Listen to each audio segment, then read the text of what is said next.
What's happening, people? L.A.R. movement still moving. Um, Another brother passed away on some shenanigans. I shouldn't even say it. Another brother was murdered on some shenanigans. And shout out to BGS because he had a link that Dr. Tierson Johnson and Tommy Curry were on. And I was looking at that, and it sparked this particular live. And I told y'all I'm gonna be going live all week like this. So, you know, I'm not. I can open this up at some point. It's all good. Rob, what's happening? You know, but I'm gonna lay down the groundwork of what I'm about to say, and that's you know what the professors was talking about. Young Peasy, what's happening? Mr. Griffith, what's going on? Keenan, what's going on? Titan, what's happening? What the scholars were saying was, our how we are unplugged was popping.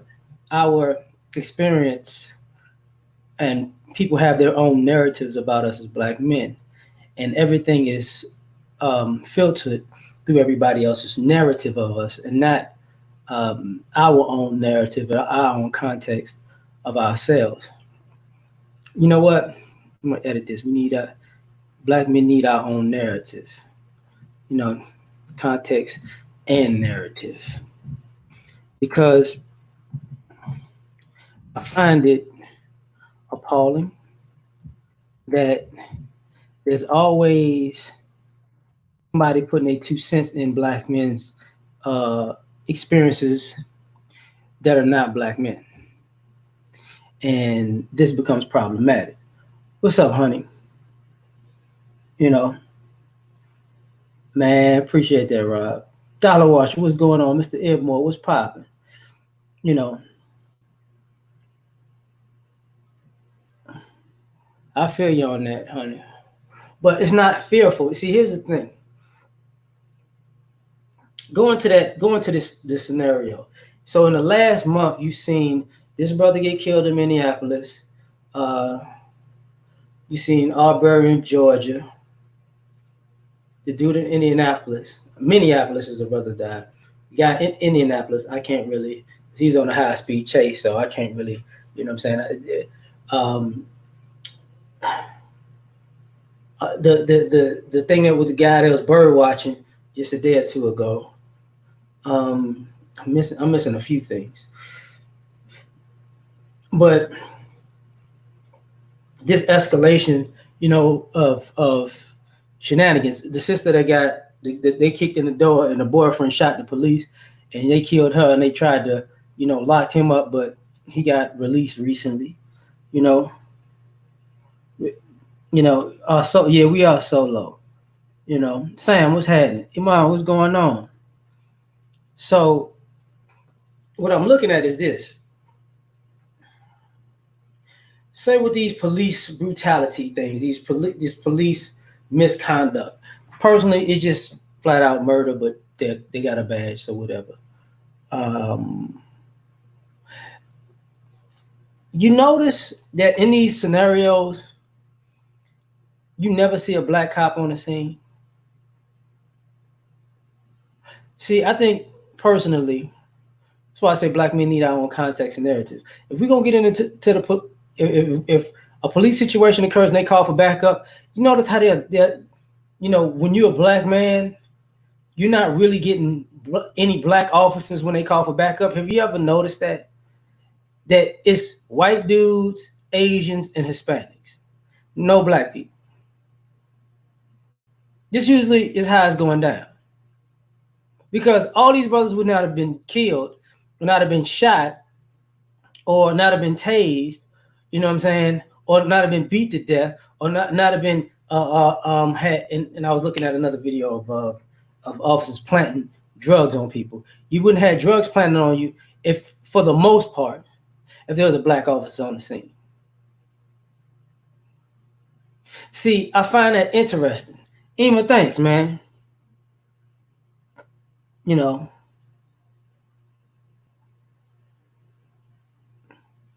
so whip him. I ain't even gonna talk about. Well, I'm gonna talk somewhat about him today, but It's crazy.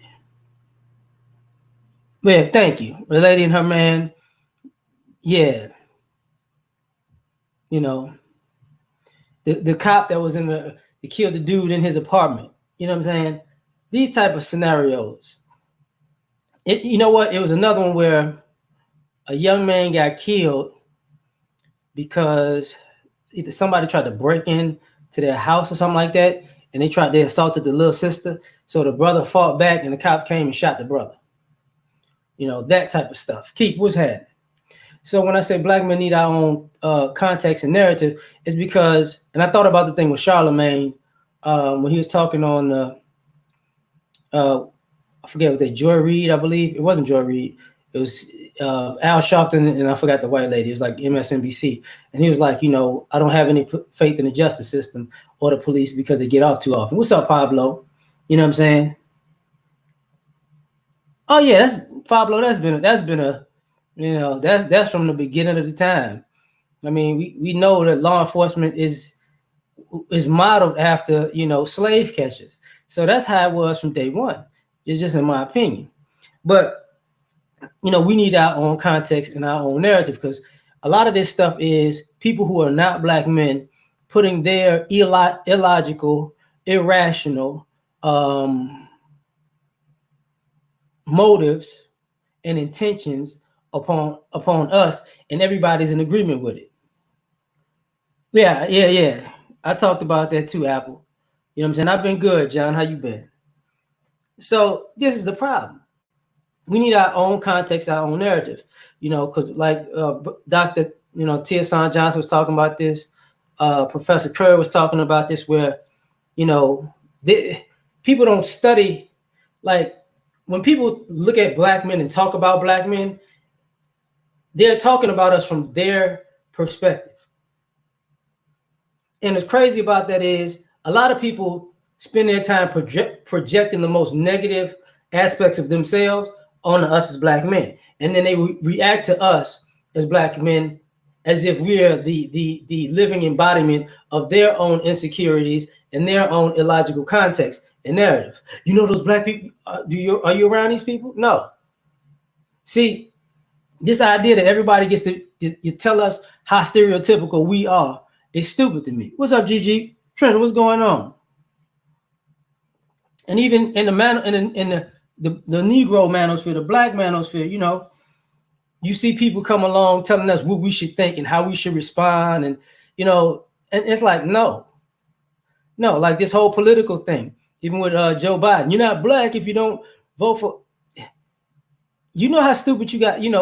The thing about it is, we got to just, what's up, Derek? As black men, we need our own context and narrative, because a lot of people who project their BS upon us are complete, utter idiots and morons. And they actually believe what they say about us is true when they are completely stupid. You know what I'm saying? I believe y'all like this, and this is why I act like that. So basically, you made up something in your mind about how we are, and you reacted to what you made up in your mind. But I'm supposed to understand your stupidity. I'm supposed to figure out your context and your narrative to your made-up story that you imagined in your mind. And because it's in your mind, I'm supposed to have deference to your stupidity and your ignorance, to the point that I kowtow to your dumb, to your moronic assumptions. Okay, cool, whatever. Like I remember, that was straight murder, Pablo.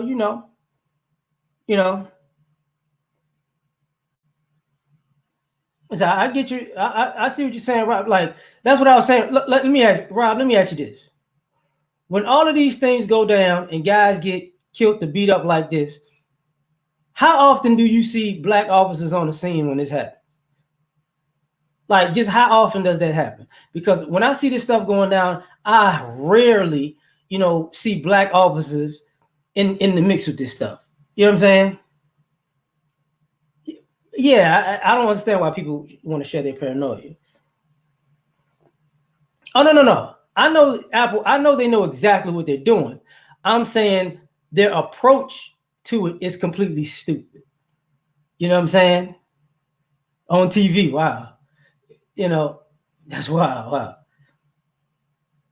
You know, I'm saying if somebody approaches you with their ideology, you can like, that's stupid.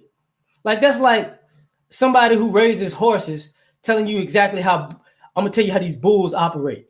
You are you around bulls? No, I'm around horses, but I can tell you what these bulls. So you heard that from somebody who works with bulls? No, I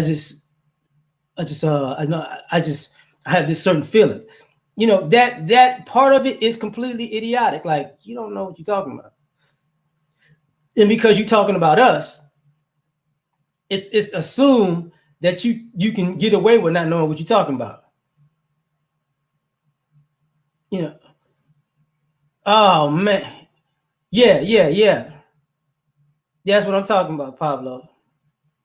You know, this is an issue. Justin, what's happening? So when it comes to our own context and our own narrative, we just got to call a spade a spade. You know, all these people are using whatever position they're in life as an axe to chop our heads off when it's convenient for them. You know, that's all this is. And they want to hide behind the rules and regulations of society because everybody's cool with it. Like even with the brother who just died, if I'm not mistaken, he's an attorney. He's a civil rights attorney, if I'm not mistaken. You know,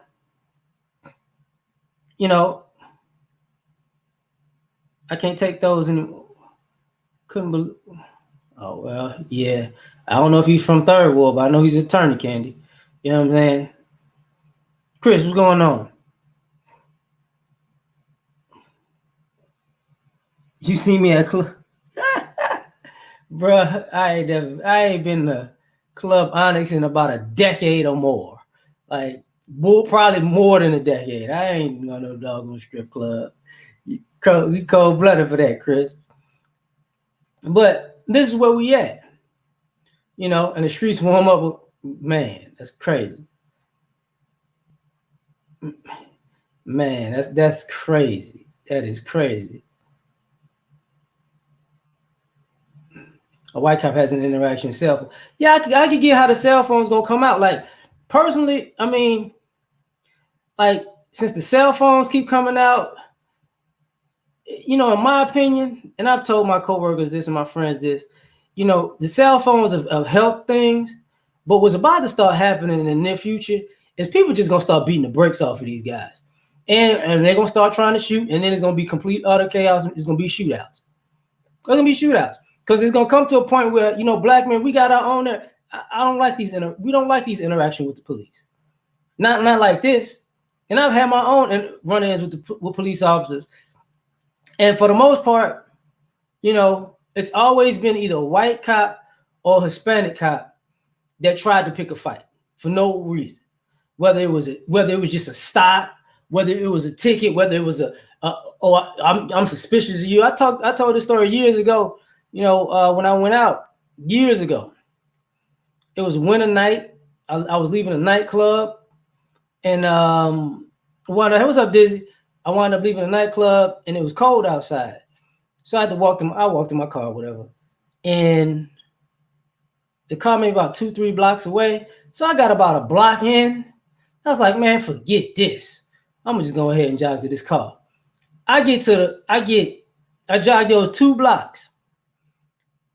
And as I'm walking to my car, squad car pull up. Then about 4 or 5 other squad cars pull up. And what are you doing? I'm like, what you mean? He's like, what are you doing? Then I hit my my alarm. So the lights come, you know. It's like, well, why are you running your car? Because it's cold. And the cop was like, oh, I thought you was doing something. Running to my car because it's cold. And the cop was like, man, this could have went bad. I'm like, because I'm not I hate to break the news to people, you know. Oh man, I hate to break the news to people. I've gotten into conversations with officers, and you know, for the most part, they chill or whatever. But when they start talking like they're gonna beat me up, I'll let them know. Look, I will knock you out. I'm not playing the game with you. Not gonna happen. You know. Brother Moses was popping. He said, always get whipped until he ate health. That's hilarious.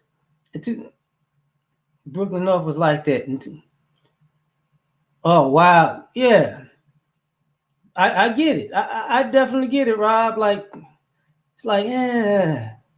Another reason I'm talking about this with brother needs their own narrative is, in all context, is because at the end of the day, you know, I'm tired of people talking about black men on television shows and on panels, and you have everybody but black men on those panels. You know what I'm saying? This is stupid. You know, you got sisters on panels talking about black men, but they're not around black men.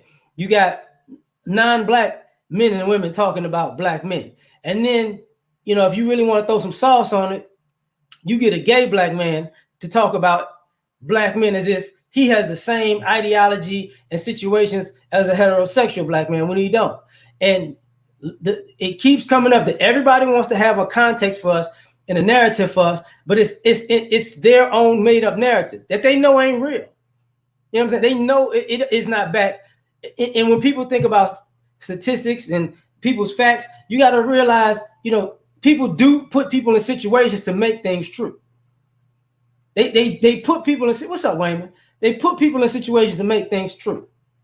And what I mean by that is, it's the equivalent to if you ever met a person and everybody told you that they were a mean person or angry person or a hothead,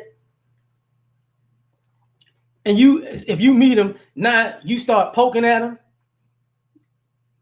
You know, let me see how mean they told me you was mean. Let me keep poking at you.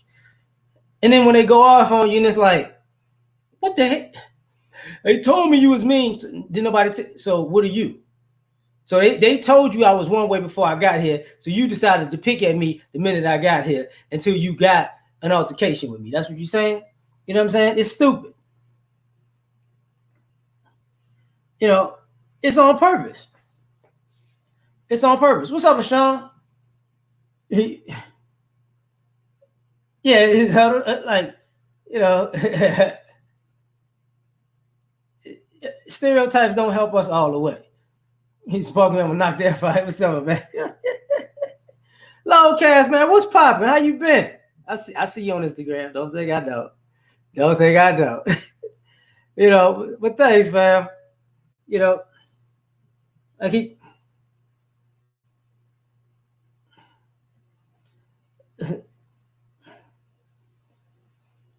No, Dizzy, like, you gotta understand something. Black people are diverse just like everybody else. Like this, like, let me say this. The black people that people mess with are black people who they, you know, it's kind of like a bully messing with somebody who they can bully. People who mess with us know exactly who to mess with, know exactly who not to mess with. And that's the thing. Like, people mess with black people who are peaceful and they say, I don't understand why y'all don't rise up. But you're never gonna mess with the black people who won't be peaceful. People not gonna mess with them. If you know this guy is a head buster, you go, where's this is because a lot of what goes on is you see black men get attacked who are young. They're not black men. You see black boys who get attacked by older grown men, or they're small and frail, or they're old, or they're sick in some way, shape, form, or fashion. You know, man. After that, they flushed out. You know, that's cool, Rob. That's cool. Because, I mean, what's going to happen is, you know, it's going to get ugly. And so, right. It's like, these are jumping situations, because what winds up happening is, and I've been in the hood enough, it's been years, but cops don't mess with people. Like, if it's multiple people who they know really going to get down like that, they're not even going to come through like that. They're not even, like, when they know, that's not the place to go. No, we ain't doing that. I'm not doing that. Because, like I said, we need our own context, because it comes a point where people know exactly who to mess with and how to mess with. Even like with the lady in the park with the bird watching thing. You get on the phone, he's a black man, he's an African American, he's African American. Okay. See, it's one thing to describe a person, Yeah, chill out, Apple. It's all good. Like, it's one thing to describe a person. What's up, Ron? It's another thing to describe a person so somebody could get a little bit more angst about it. Man, she was doing that dog so dirty. And shit. I bet you she protested against Mike Vick. He shouldn't be in the Pro Bowl again because of the dog. Yeah, okay. You see how you treat your dog, like? Yeah, Ken. I'm talking about the lady with the dog. What's up, cool gent? But we need our own little our context, because our context is different. Like, I've been at work. I remember driving to work, and this cop pulled me over, just looking for a reason, basically. And he pulled me over, and I didn't have my glasses on. My glasses was like in a little, little center console at the bottom. So, and he was like, "What are you doing?" I'm like, "Going to work." Like, I had a work uniform on, everything. It was the morning and everything. "You almost got shot just now." I'm like, if your fat ass try to reach for that gun, I will kill you. That's what my mind is thinking, because the cop he was obese. Let's just say that he was obese. He wasn't fast enough to actually, when somebody's so fat that they're not, you can tell they're physically not fast enough to do what they think they can do. So I'm sitting there like, okay, man, all right. And he was too close too. He was too close. When they got right, I feel you. So it's a whole different thing. So the dude pulls up, blah blah blah. So he can't find nothing. So then he got idea, whatever, and then he looks at where are your glasses? It's right there. You're supposed to always drive with glasses. Like, okay. So he wrote me a ticket for that. And I was like, okay. I just went to the what you call that? In DMV, Department of Public Safety, whatever you want to call it. And I got the thing taken off. I just took the eye test and just took my glasses off, took the eye test, bam, bam, bam, we out. That was it. Man, right. And it gets like that. But that's why we need our own context, because like, people think about crime and criminality and black men being criminals. Let me explain something to you. I'm out in Texas, right? There are people racing every night. This is part of the reason why Texas has the highest, or one of the highest, I think the highest, car insurance in the nation. It's because people race at night, and it's a lot of drunk driving accidents, right?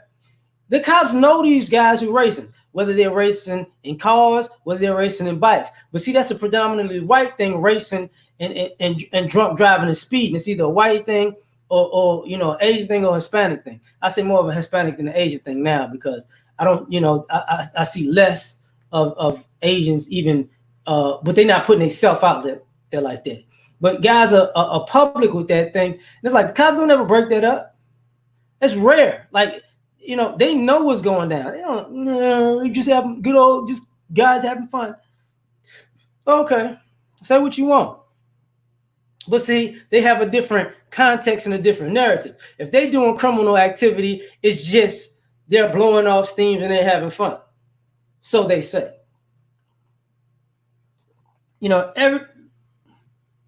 Hey, I feel you, Keenan. I saw like, but you like, where the police at? You never hear a cop car. They know they're there every night. They know it. And sometimes they be at the gas stations and whatnot. Oh, I couldn't catch him. Man, whatever, man. Being a black man for idiots certified. I feel you on that. But this is what goes on. Like, we need our own context and narrative, because our interactions with people is completely different. Like, people literally, I get tired of when I go places and I see some people who,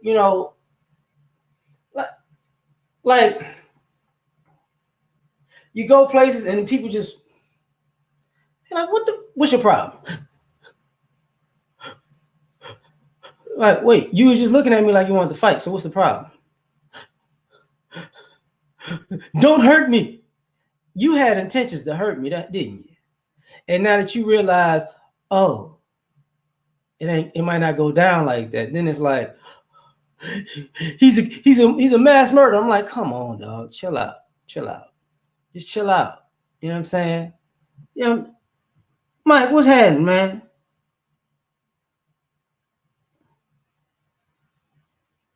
Apple, man, don't sweat. Thanks, Mike. Dizzy been here for a minute, Apple. He probably been on this channel longer than you, fam. Don't sweat it. Y'all just have two different perspectives. It ain't just because he white that I'm saying that. It's just because y'all just gonna have two different perspectives. He been here a minute. So, oh man, one block from my right. You know what I'm saying? I know how, and I grew up, I was born there, so I get it. But it's like this everywhere with us. Everywhere with us. You can't go nowhere. You can't, when you go stuff places, people watch you. You go to your car. Is that your car? Yes. You go home. You live here. Like when they had the lady recently who was talking crazy to the cop in the apartment complex. She was talking to a black cop in an apartment complex and not supposed to be in an apartment complex while he was in a police uniform. This is how, this is why I said black men need our own context and narrative, because that's got to be the dumbest thing in the world. You telling me because you see a black man in a cop uniform, he's still the equivalent to a robber. Oh, okay. No, I ain't know David Duke. I knew you from Louisiana. I'd beat the shit out of David Duke if I saw him. I ain't worried about no David Duke, though. As if I saw David Duke and Mary, I'd beat the shit out of him in public. And people to say, you're wrong for that. Man, fuck David Duke. You know what I'm saying? And that's the thing about this. Like, when I say black men need our own content, it's people who actively work their whole life to do some harm to us. And in the minute when we say, okay, well, since it's on its own, and it's like, they're victims. They're not victims. If you got a guy who's in the KKK and he's in the KKK, beat the brakes off of that motherfucker. Fuck him. I don't care. If you were somewhere, they'd jump you, they'd try to shoot you, they'd try to hang you, they would. It's on site. Since we got beef like that, it's on site. I don't want to hear that shit. And then we're gonna hide behind the system. And soon I get out, I'm gonna beat your ass again. Just because he's in the KKK. I'm in, because when I say we need our own context in there, he's in the KKK. I fear for my own life. I can't trust somebody who's in the Klan or a neo-Nazi. That's a known Klans member and a known neo-Nazi. Can't trust you in my presence. Can't. I don't. If I go to yeah, like Disney, don't sweat that. You good, people, man. You good. You ain't got to explain nothing. But if I know you are known, like when people had a Confederate flag, it's my heritage. I'm gonna knock your ass out. You better get the fuck from around me. And it's not a, and don't be, I got a homeboy, I got a white friend who's actually like, matter of fact, I gotta holler at him. I gotta check on him and see how his family doing. But he's a redneck. You know what I'm saying? But even when we get together, hey, you start that shit tonight, it's gonna go left. But because we met on we met doing a bunch of different stuff like through work and everything. But even he know I'm not playing it, because when you known for something, then I know that's how you get down. No, dog. No. We ain't playing that shit. Because I think I told a story about him. Like he came to town one time, and he met this one of his guys is Mexican. He's a homeboy. We went to watch a fight, and he was talking. I said, "Hey, you keep talking like that when we get in that stuff. If they beat your ass, I'm not helping you. I'm gonna tell you right now. You got to keep that shit to yourself." And we had no problems the rest of that night. I'm like, "Hey, man, I'm not with that shit." But this is what I mean about we need our own context and we our own narratives. What's up, Bishop? Yeah. I was talking about that, man. This is what happens. We play the No, the paperwork game don't work with us. You see, that's the other, in my opinion. I say that, imperfection, in my opinion. That paperwork game don't work with us. Everybody else uses paperwork. Oh, I'm going to do this. Remember the dude that was barbecuing? And I'm going to give you a citation because of the smoke. Man, no. Come over my house doing that stupid shit, I'm slapping. Just straight up. Just, whop. I won't hear that dumb shit. You know what I'm saying? I'm glad it's all good. Like, it doesn't, okay.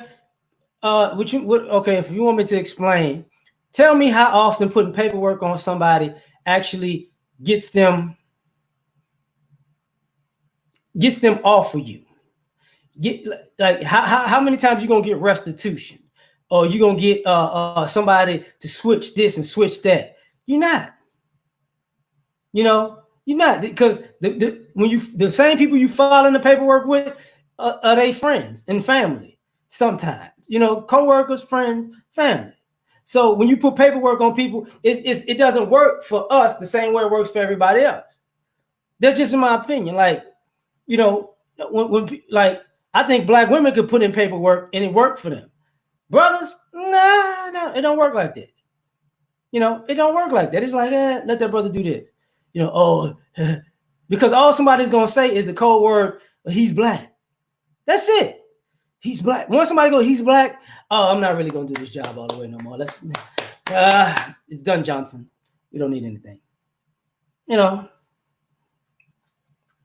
Like, truth be told,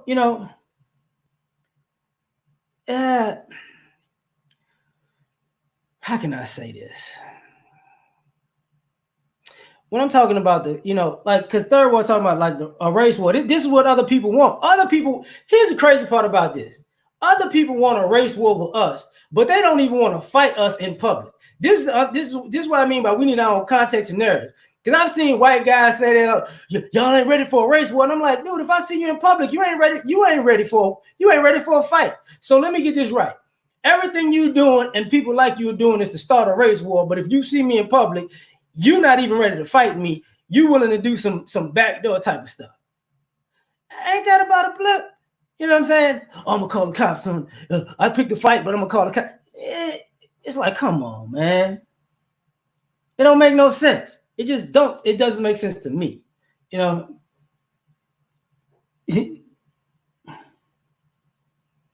Black women know to do it later. No, the people have deference for black women. People that and as a black man, saying this about black women is not going to be cool. But other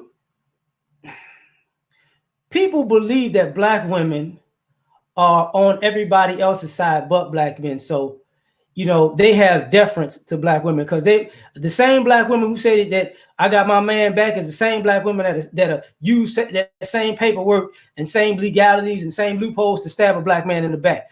They will put black women in positions knowing that they'll cut brothers' throats figuratively. So it's different. You got to look out for somebody.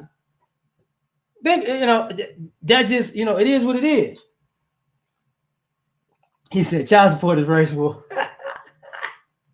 Man, let me drop the link in this thing. My bad, y'all. But you know what I'm saying? Because I said I was going to, just open panel or whatever this week. But that's one of the things where, in my opinion, this is what's going down. What's up, Faith? How you doing?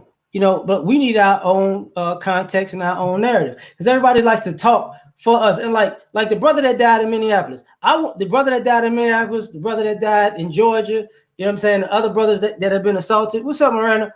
Slayer, what's going on? I'm not going to be surprised if somebody makes a fund or not like a GoFundMe, but some type of this is what happens to us. Because see, a lot of times when stuff like that happens to us black men, then you're going to get people in the black community who are either women or homosexual saying this happens to us all the time and or you're going to get people of color who are going to say, see how they treat us. So can we get some government funding? See, I see these guys die like this, and I see somebody else is going to come up and try to figure out a way to get paid off of this. You know what I'm saying? Bring back the volcano, bro. Oh wait, you said, yeah. But it's where, like, because if we, and when I say black men need our own context and narrative, because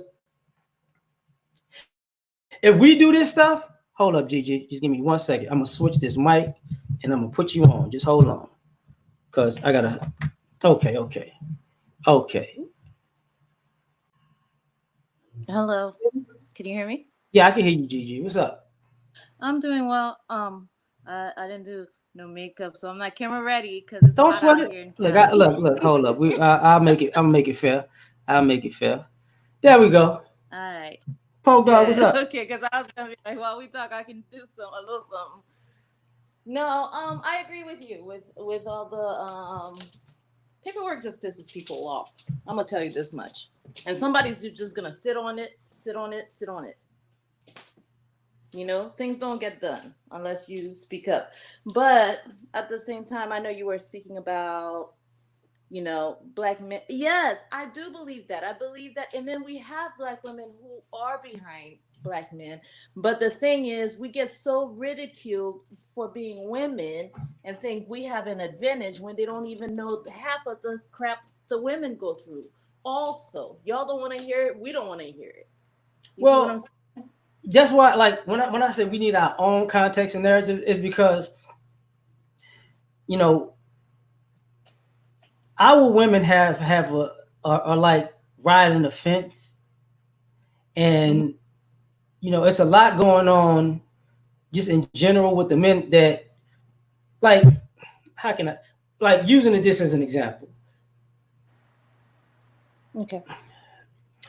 Go ahead. Our no I'm pretty no good. Yeah. Yeah, our women say that they're educated, right? Mm-hmm.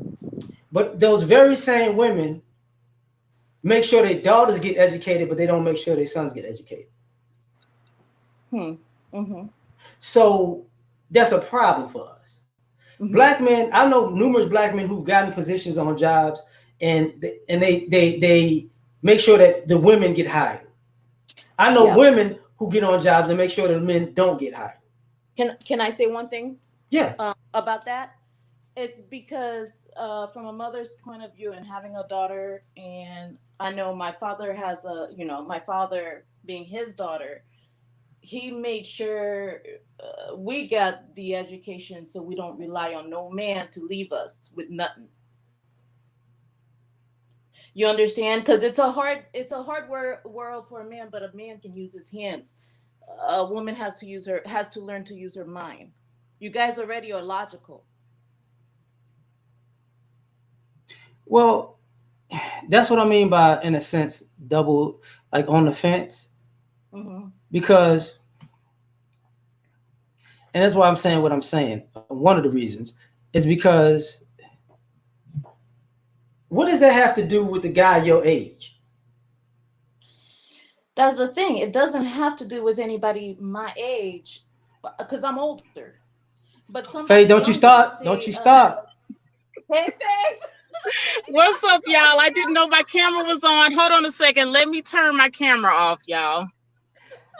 All right. No, I'll be no, listening but to Faith. I'll be like, oh, okay, no, bye. it, like, this is why, like, the boys need their own narrative and context, and so the men need our own narrative and context, because he said tread lightly.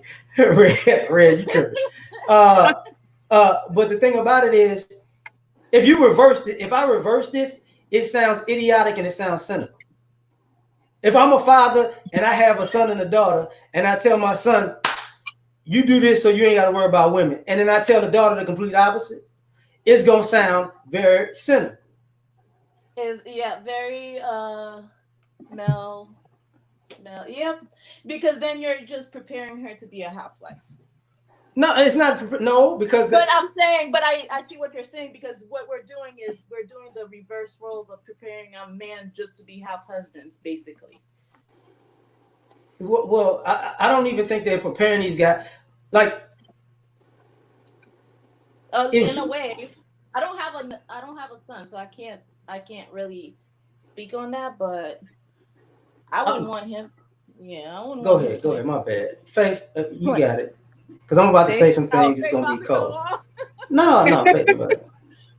Well, no, I was just coming in. I didn't hear everything that was talked about, but I saw the title, and I agree that black men do need their own narrative, because right now this running narrative that a lot of black men have of blaming black women for everything and making everything about the women is not working for you guys, because you guys have a whole set of issues outside of black women that affect just you. So you're right. Exactly. You need your own narrative. And And Well, and think of mhm. how many of well, us. let me rewind this back so you understand where I'm coming from. It's not just about the women. What I'm saying is people who are not black men in general have their own narrative and context about black men that they interject onto us on a regular basis. And what goes on with us is you got people who are not black men trying to tell black men what black men are, coming from their point of view when they don't even spend the time to talk to us, listen to us, or be around us. It's always a deflection and a projection just mentally. It's an imagination type of thing. You got it. Okay, all right. Well, then now I understand what you're talking about then. So basically what you're saying is everybody else is trying to define black men, and you're Right. saying that black men need to define themselves. Right. Okay, I got you. Yeah. Well, And it no, makes go ahead. no, it makes common sense. But you know what? That's why we need other black. And you're right. Strong black males to teach the youngsters how to be, and just like us women, we have to teach these younger girls how to be, because I'm sorry, we can't just be talking about them behind their backs. We gotta freaking say, look, it's not ladylike, you know. What's There's up, an image Major? you need to portray. But that's the irony of it. If you take let me put it same context. Every other group has things that they do specifically for that group that everybody is X out of. It's not your problem. It's not your business. It's not your affair. Right. Yeah. When we do that, it becomes an issue. So we got to stop Right. caring that other people, oh, why I got to be this? People come into our spaces, and when we do stuff, it's got to be for everybody. That's what I was saying about earlier about when it comes to the people of color thing, or the thing when black men get killed, when things happen to black men, then it's a we. It's a we when it happens to black men, but when we say no, it's not happening to you like that, it's happening to us. No, we black or we people of color, or even with the men, we're men. We don't want to hear that because on the flip side of that, we don't go around saying we're men. You know what? We're just like we're like black women. What it happened to an Asian girl, that's just like us because we're people of color. It happened to a Puerto Rican man, we're people of color too. So this affects us. We don't do that. Mm-hmm. We don't go around But doing it. but you know what, LAR, see, the thing about it is brothers, I believe, are the ones that are including everybody else into the narrative though. It's like whenever we try to have something for ourselves, then here come the white women, and you guys don't have any problem telling Hispanic men, white men, or any other race of men to go sit down somewhere. But y'all got a big problem though when it comes to them women. When the women come, it's like, oh, all of a sudden you guys want to be the Rainbow Coalition. So, it starts with the black men. If you're going to be exclusive and you're talking about you want to make this exclusive to just, our people, then black men have got to stop But including non-black women. this is what I mean about we need our own context and narrative, because what you just said is something that really black women do on a regular. We do, I agree, So but like not with to the but but not to the extent of black men. Like if you trace it back to history, it's black men that's the one that's been letting in everybody else, not black women. um what part of history you talking about? I'm talking about, okay, as far as like, because we can't go back and talk about slavery because, that wasn't, black women being raped. So we weren't including anything, we had no choice. But outside of slavery, when we did have a choice, it was black men, fighting to integrate with other people, not black women. So you talking about the civil rights movement? Yes. We can go back to the civil rights movement, but Okay, yes. so the civil rights movement was to integrate with white people. No, I mean, the civil rights movement was supposed to be about us, gaining some sort of empowerment within the system.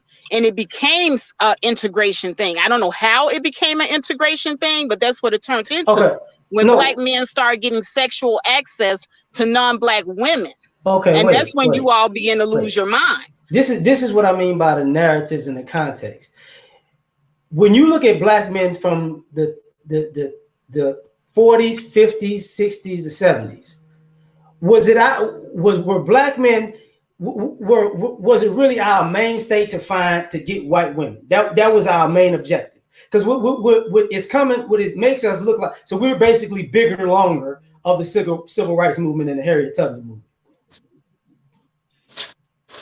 Can I jump in and say something? Yeah. Because I feel like, yeah, at one point there was a point in time where it was pushed in our face that y'all didn't like us. Like, no, seriously, to this day, that we've been pushed to the Excuse side. me, I'm gonna have to drop off because somebody's blowing up my phone. Okay. Oh, okay. Go ahead. But Go no, ahead. from what she said, no, it was kind of like shoved in our face that we were not desirable, and whatnot. And I think I just had a conversation with somebody because, yeah, I'm a fair Let me shade. since you hold up. Since you so hold on, Gigi. I'm gonna get to your imperfectionist sin. I'll just give me 1 second. This is what I mean by this is why I say we need our own context and narrative. You know what I'm saying? Dimitri, I'm sorry I couldn't at the time because you gotta go. Um, so when women say this, right, that it was pushed in y'all face. As a black man looking at our own history, so what were black men pushing this No, in y'all face? no, no, no, no, no. It was pushed in you guys' face also. No, no, no, But no. what? Wait. Hear me out. Were black men pushing this, which you're talking about as a woman? Did y'all see? Is the narrative that black men were pushing this narrative in y'all face? When I was younger, growing up from the 80s and 90s, yes. And even to this day, it's kind of like, you guys become successful and you marry sort of pretty much outside your race. I'm not going to say every man. I'm Okay, not going to go there so because here, this is why. Hold up, I'm sorry. my own father married a light-skinned woman. And that's the thing about another thing is, I'm gonna put it in perspective. For real, I'm gonna get real. Look, I'm usually the light skinned women are gonna go for a darker skinned dude. That's what we do. Don't ask me why. I guess it's because we know that they were trying to white us out, and we want the blackness back. We don't want our kids to go through that shit. But that's what it sounds like to me. Yeah. It's always a projection. You get what I'm saying? It's not like when people say when a lady say stuff like this is part of the reason why this title is what it is. I'm gonna get to your imperfection. Go ahead. Matter of fact, go ahead. Go ahead. To comment and piggyback on what Gigi was saying, I agree with her 100%. I'm dealing with a light skinned black woman right now, and I ain't got no problems from her. So I understand the narrative that she's saying right now because I'm dealing with a light skinned black woman right now. So that's all I wanted to say. Okay. I got you, Bishop Tim. Just give me 1 second. Um, Part of what's going on as a black man, what I hear more often than not is somebody who is not a black man say what black men were doing and actually believe what they saying black men are doing when it wasn't black men even saying these things. Or I take that back. If it was a minority of black men saying these things, all of a sudden those black men became the majority. Well, well, if it's represented that way, it's just like, okay, my father's African. It's represented that Africans are hungry and starving and got AIDS. That's not true. Not most Africans. Not the Africans I know. Yeah, But but what if that's I what's pushed in your face. That's oh, what's but it's media. if it's pushed in my face, if something is pushed in my face, do I have to believe it though? You don't have to, but most will. Most believe the lies. They don't believe the truth. So me saying some truth, it sounds ridiculous to most, because then it becomes, oh my God, she must hate herself. oh my gosh, she must hate this, hate that. And Hold then up. when I say no, I like black men. And then they're like, nah, there's something fishy about this. I gotta go find out why she talking the way she is. Hold She must on, be Bishop. crazy or something. Hold on, Yes, Just sir. Bishop. like black men. Hold on, hold Got on, me. hold on, Gigi. Bishop and CN, because you've been his. You ain't said nothing. So, Right? Bishop. Well, we could spend so much time, worrying about what people are saying instead of pushing forward toward the goal. The fact is, when you don't have a goal, that becomes that big distraction. When you decide what kind of person you're going to be, and you decide where you're going, it don't matter what they say. You know what I mean? And I'm a living witness. At the age that I am, I'm supposed to be sick, supposed to have all our medication, supposed to be do all this other kind of stuff, and it's not happening. And they're trying to figure out, how is this guy doing all of this despite all that? And it's simple. I have a projected plan, and I'm just not going to let that nonsense get to me. And so if I find some brothers who think just like that, that's going to be the message. Look, we got too much going. See, if you're busy strengthening yourself, when they start their nonsense, bam, you can knock it out right away. But Well, if you wrestling with their stuff and trying to do your stuff, you double minded. You can't do anything. I'm glad you said that. First, let me say this first. Solo, I hate your guts. You and them damn Vikings. I hate everything about it right now. Just so you know that. And he put hella on it too. He like, That's my guy. But this is what I'm glad you said that, Bishop, because this is one of the things that go on with us. Part of the reason why I'm saying we need to worry about our own narrative and context, because people are double-minded when it comes to us. oh, You know, yeah. I agree with Bishop also as a black woman. I feel like black men really do, and I like being in the square, or just listening sometimes, just coming in and just listen.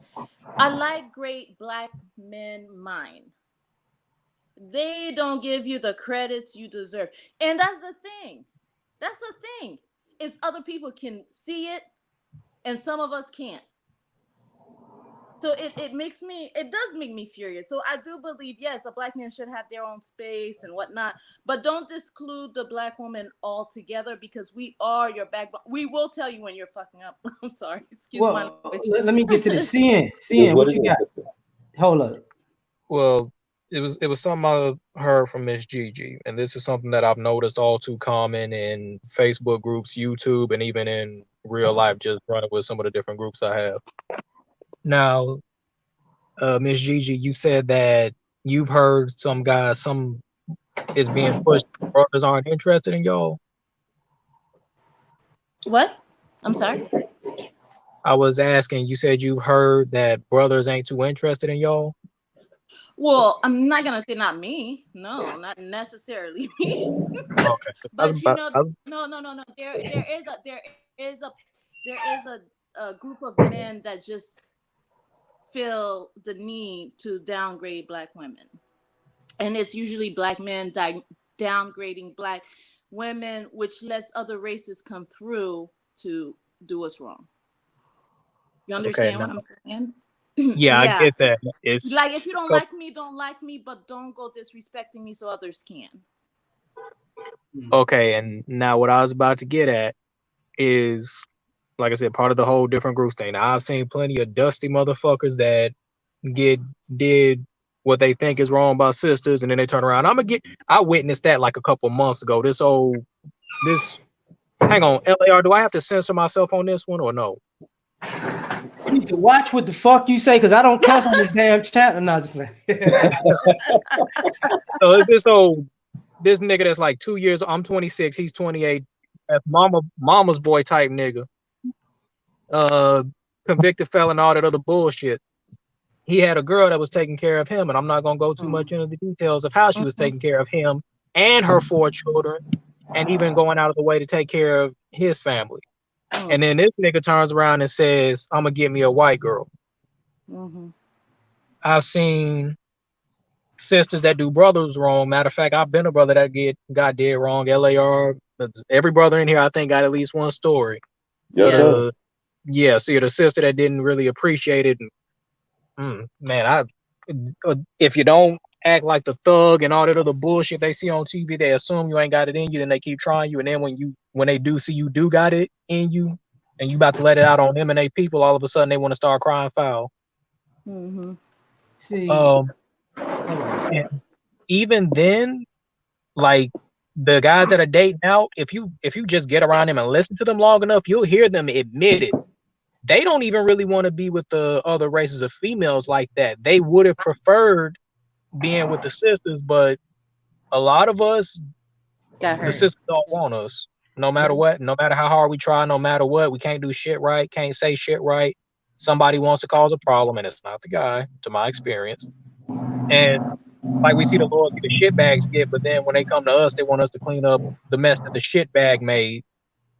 And there's a whole bunch of other stuff we got to deal with, like depending on whether or not she had kids with the guy. Now we got to resist the urge to slap the dog shit out this guy every time he shows up and tries to tell us how to run our shit when he couldn't even handle his own.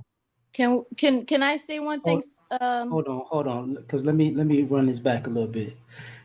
This is one of the things that go on though, where this is why I'm saying this is why the title is what it is, because a lot of times we're filtering our narrative and our context through another group that's not us to make them feel comfortable. What I'm saying is we don't have to make these people uncomfortable because all they're doing is making us uncomfortable. Mm-hmm. We're not going forward because of the fact that everybody wants to be babyfied and catered to to feel Right. special. I'm like, forget that, because these very groups of people do not they don't have our best interests at heart, and they're only going to do the things that sabotage us. And fuck themselves in the long run, then play victim. Right. You can't see the problem without But, facing even the ugly side of it. but that's the thing. I don't even care. I don't necessarily care about these other groups, because what everybody does on what they think is regular normal protocol, if we do it, then it's gonna look dastardly. See, then it's gonna look crazy when we do it. When we say, you know what, we black men first, it's about us first. This is how we see it. This is the narrative that we got. This is how we see y'all. This is how we're gonna treat y'all. This is how y'all treat us. This is how we're gonna respond. This is what it is. I don't want to hear no more complaints. This is when it goes, wait, because you see that politically now. Like, y'all not gonna vote this way? Nope. You see that in the way people interact at certain times. Isn't you not gonna do this? Aren't you scared that this is gonna happen to you? Nope. Because I'm sick of your narrative. I'm sick of your context. You know, that's what I'm getting at. My bad. Go ahead. And I think the other day you were mentioning, and I've even said this like a while back. I said people don't want to grow up. There's a time to play, and then there's a time to put the childish shit away. Like there's a time when we have to confront what we need to confront. And I do, and I've always come on, and this is why, yeah, I'm falling into certain traps where I was all like, what the hell? Did they just bait me onto here and just to talk shit about me? And then so when I talk crap back, they dropped me, right? And so I'm like, wow, ain't this about? And then people were like, well, you should have known. I said, how was I supposed to know? You think I'm prejudging? No, I don't want to prejudge black men and think all black men. Just like I come on your panel, I'm not gonna prejudge you as a human being. I'm not gonna sit here and go, oh, I had one bad experience, so I'm just gonna crucify the whole freaking race. Let me do it this way. Watch what I'm about to say, Gigi. It's no worries. Like no. The lady who did the thing with the guy that was the bird watcher, right? Yeah. So if what normally happens, and this is why I say we need our own context and whatnot. What normally happens, women will go off. See, that's why you shouldn't mess with white women. Now, if the men say, look, y'all get down in a similar fashion. Y'all don't do that exact thing, but y'all do stuff like that to get us in trouble too. So no, wait. But then it's like, worry about those white women. What I'm saying as a black man, we worried about both. You should. See, we and it's the thing. We don't need, this is the idea that we can't do two things or three things at one time. This is the problem, because everybody has their own perspective of us. And I can say, I don't trust you and I don't trust you. Ask black women if they trust each other. They don't trust each other. But this is not my point. This is not about black women, though. Yes, because what I'm saying, they really don't. When it comes to black men or whatever, women are territory. But I'm talking about like how you said with the white woman and whatnot. With black women in general, like I'm not like a bunch of black women will tell, even women in general will Thanks, tell Tony. you that they don't have too many women friends. And I'm telling you, the secrets that have been kept secrets were with Hold on, a black Gigi. man. Hold I'm on. sorry. Hold on. This is, and this ain't no, I'm not getting at you like this. This is my point though in general when it comes to us black men. The title is Black Men Need Our Own Context and Narrative. And what you're saying is filtering through the female's point of view. We don't need that. You get what I'm saying? Like us as black men, we don't need that. We need it to be filtered through our point of view. Got it. Because we're not, and this is one thing that our women, it sounds crazy, but our women have become like whites, Hispanics, and Asians and Arabs all together, where you can't see us unless it's through the way you think we are. And then when we say no, that's not us. That it makes black women to black men that sometimes look worse because you don't even know us and you are women. That shows how much that you're not really involved with us in particular. But let me get on the other stuff. Bishop, Mr. Imperfection, you got it. I'm sorry. Well, let me say this to you. When it comes down to, understanding how other people are, just remember this, that if you paint your own road, that's where it's got to start. You see what I'm saying? Mhm. We talk too much. We talk way too much about way too often. You see what I'm saying?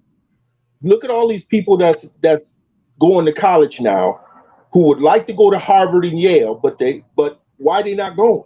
And that's because those colleges make it hard to get into. When we start making it hard for people to get under our skin and to get on our nerves, then things will start changing. You know what I'm saying? Well, Look at them, and I use this as another example. Look at the Masonic Lodge. Why aren't all brothers Masons? And that's because it's hard to get into. Anytime you make something difficult, people have to rethink their strategy. White folks know one thing about us: we react, and we talk so much that all they got to do is stand by and listen, and they can find out what makes you react, and they go for it. And you know what we do? Exactly what they thought we was going to do. well, Once we start, hold once up. we start having some personal self control, and decide that, look, this is where we're going. Just like you said, Lar, we need our own thing. And so if you stop talking to the wrong people about it, it'll come up in conversation when it needs to come up in conversation. We keep going reaching out for people, and a lot of the people we going and asking about it, they bums. They Hold ain't on. doing nothing. Let me push back and say this. First of all, can you hear me? Yes, sir. No, it's not. It's not that because I didn't see the thing moving on my picture. Um, One of the issues with that I see is why are people so comfortable doing things to get under our skin in the first place? If they don't exhibit self-control in that, I don't have to exhibit self-control in my reaction. See, you can't ask for something that you can't do. And this is what I'm saying about us having our own narrative and context, because we got a lot of people who think it's proper context to be out of pocket with us, and we're supposed to respond with some type of respect. No, I'm supposed to slap the taste out your mouth. You're supposed to know how to act like an adult. You They ever know heard of this the joke sucker of a punch? society protects them. You heard of the sucker punch, right? Yeah, How did a person get a sucker punch off? by punching somebody when they're not paying attention. Thank you. Are you following that? See, Right. so you don't have to react exactly when the thing happens. Like the saying goes, I'm gonna get you. It might not be today, might not be tomorrow, but I am gonna get you. See, when people they're already living in fear. That's why they keep poking you. You see what I'm saying? And then you say, okay. And then when they get enough confidence, and all of a sudden they let their guard down because they're confident and feel like they got you. Pow! That's when you let it fly. See what Well, I'm saying? Bishop Tiff, can I add to that real quick? hold on for 1 second. You just I got you. go I got ahead. you. That's the context that kills me about this, is because these other people are the people doing the sucker punch. You don't get to sucker punch a person and then say you need to react how I think you should. See, this is the insanity of other people to me. Where let me sucker punch you, and you need to respond like you got some sense. My sense is to tell me to beat the brakes off. But I don't know what the hell. Oh, go ahead, LaShawn. No, you want it, Go ahead. but he said it. What did you just say? I'm gonna get back at you. I might not get back at you now, but I'll get back at you later, right, Bishop Tim? Well, he fell off. You know what I'm saying? Okay. This is what I'm taking what he said. This is what I'm taking what he said. You notice the women never get back at the men that did it. They always get back at the men that took their place. Mm-hmm. So they feel they getting back because it's a man. You might be the black man that did it. You might be the white guy. You might be the Hispanic. Whichever damn one they were. You the next one. So because you meet the criteria, they got back even. And then what they soon do, they end up back in that dude's bed or back having him at the house and they back having his baby. But you weren't man enough or you didn't provide or you did. But the only thing she wants to do is get even. And then the thing is, go ahead. I mean, I'm not they never get about... even with themselves for making the bad decision. They never deal with the bad decision.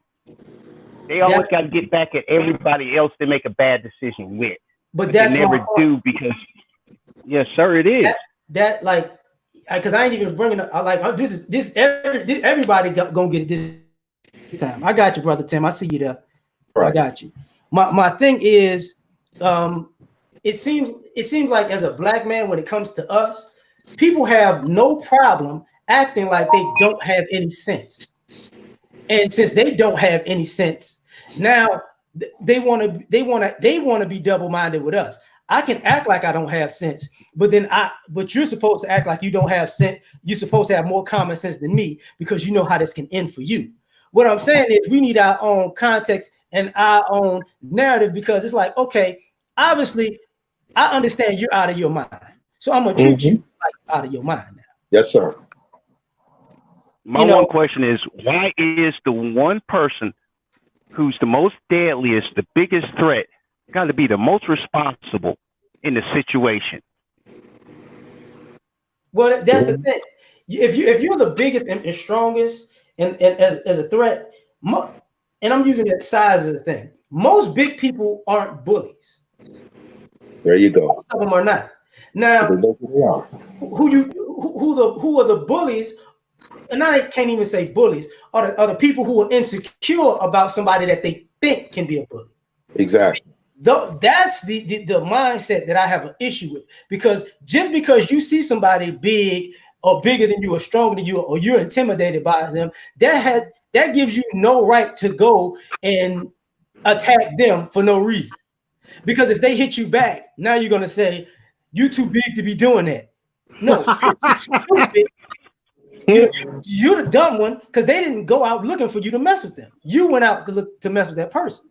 This is my, We're using men's rules, and women don't follow those rules because women don't follow those rules because that's all open.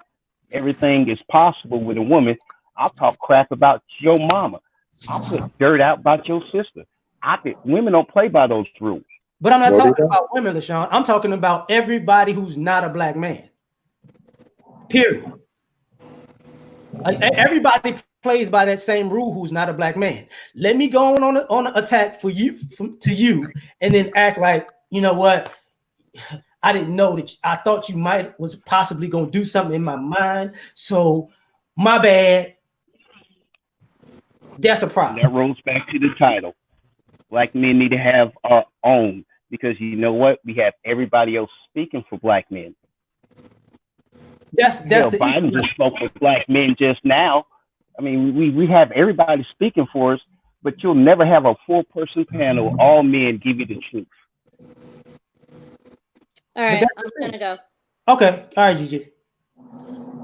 Well, when is the last time a black person invented something?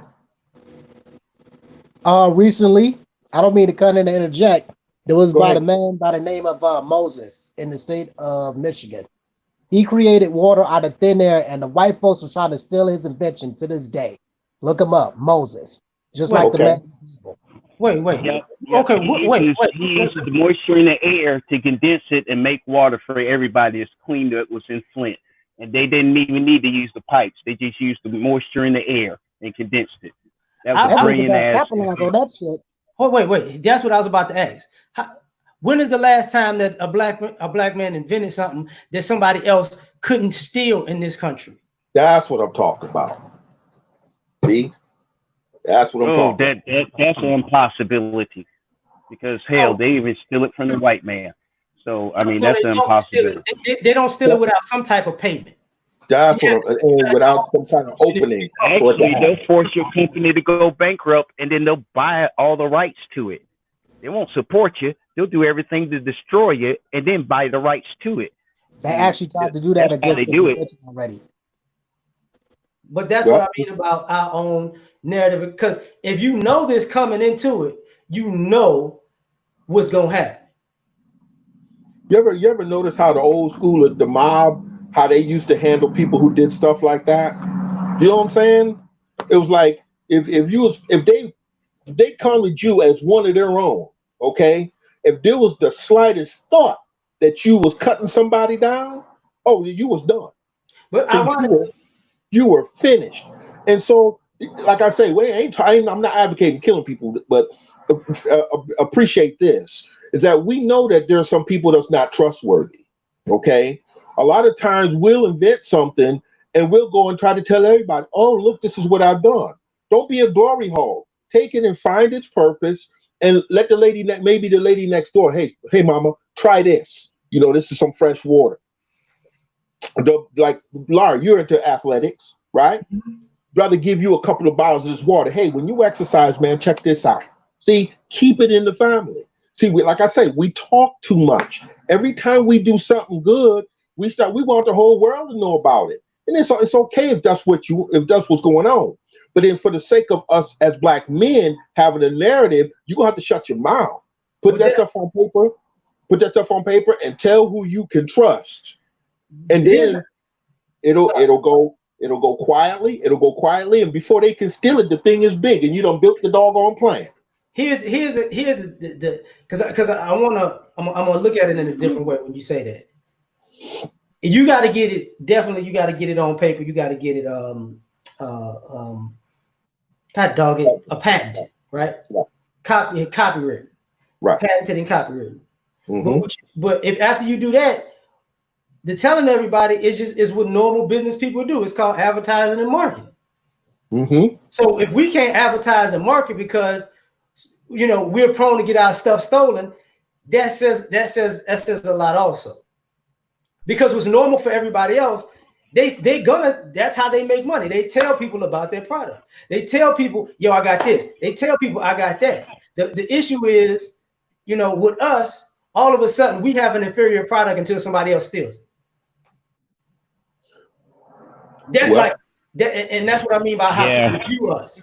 Because we can invent anything, but ironically, we as black people, as black men, we have a post on what we stamp things that are cool in culture, but if we create as far as entertainment purpose, but as far as STEM, it's the complete opposite. If we create it, then it ain't cool enough until white people say it's cool. There you go. You know how it is? My buddy said he's got a restaurant. Now, I'm not going to say the location because if I say the location, there's very few restaurants top notch. Mm-hmm. He's got black employees, right? Never went to any chef school, could outcook a chef, outcut a chef, cut an onion thinner than a chef. But you know what they won't do? They won't franchise it. But you know what they're saving their money up for? A McDonald's. Oh God. You see, I'm guilty of that shit too, so I can't even talk shit. Ooh, that's funny. That's funny. this is what I'm talking about right now. See, you ain't got to like Red. What you doing? Like Red, chill out. Okay. See, Like, Just like you hold said, up. like, just like Yeah, you I said, laughed at we can, wrong for months because it was that funny. It's just like, really, bro? Yeah, yeah, really. see, and this is what I'm saying. We can't, if we want to do our own narrative, we can't play by those same kinds of rules. You see what I'm Thank, saying? thank. We got to establish another way of communicating. We got to establish another way of doing stuff, and even in that would be something that nobody can get. You follow that? That's. Thank you for saying that, because this is what exactly I'm talking about. When we have our own way of doing things, we got to do that, because everybody else imposes what we should do. You should do it this way. Everybody's telling us what to do their way so they can benefit off of it. There you go. Because they hate me. Right. So my thing is, we need our own context and narrative, because we benefit off of our own context and narrative. Every time somebody else says something, oh, you need to do it like this, you need to go through this way and do it that way. No, I don't. No, I don't. Because what you feed me into is somebody else's system, context, and narrative, so they can figure out all the loopholes that I don't know about. Because Exactly. I can't play your game that you made up and win, because you're gonna keep changing the rules. And then when they show up to shop at your place, they want a deal or it's free. Well, look at what James Brown did. See what I'm saying? Mm-hmm. That's the best example that comes right off the top of my head. When he realized that he was giving everybody else money, he went to the guy who was his management, and he said, "Listen, what if we cut out the middleman and go ahead and do our own thing?" He didn't do none of the financing that they used. He used his own money, got the door, took the stuff directly to the bank, and by the time he got real big, he was multimillionaire. You see what I'm saying? I mean, they stole his music and some of his copyright, but then again, he was huge, and he didn't have white folks all involved with it. They still was trying to figure out how he did all of that. And what did they do? And James Brown sung a song. As soon as he got in bed with him, that's what happened. No, I'm saying what he did. I know exactly what he did. I know exactly what you're talking about. Most of the people in the chat may or may not know. What he decided to do was he bought the venue. Right. James Brown decided, you know what? I'm gonna buy the venue and sell and people gonna pay to come to the venue. What did people do in response to him buying venues? They started buying. You gotta catch me up on history, L.A.R. They started creating venue companies. See? So now they buy the venue before the artist came. I get it now. See? I didn't know that history. I didn't know the history, so it's always good to learn. Oh yeah, Damn, I didn't know James Brown did that for real. Thanks for the history lesson. Yeah, he got big. He got big despite them. You see what I'm saying? And he was James Brown, period. And nobody could. He had it in his mind. Wasn't nobody gonna be able to touch me. And at the end of it, he said, "Look, I'm everywhere." He said, "You can't find a style of music, a genre of music that you won't find a piece of James Brown." You see what I'm saying? You know what? There's some things I've seen. Now, it was like VH1 early on, you know, when they did like a little 60-minute thing on the hottest artists at the time. Mm-hmm. And there's a lot of artists I remember talking about, James Brown done stopped by and gave me advice. Mm-hmm. Right? Right. Now, I remember the ones that said it. Jay-Z remembers. Mm-hmm. Prince sure hell did. Michael Jackson sure hell paid attention. Mm-hmm. And the list is longer than most think, but they don't realize the history, because damn it, you could sing a song and Elvis Presley can cover it and it's his song. Yep. And you lost all that.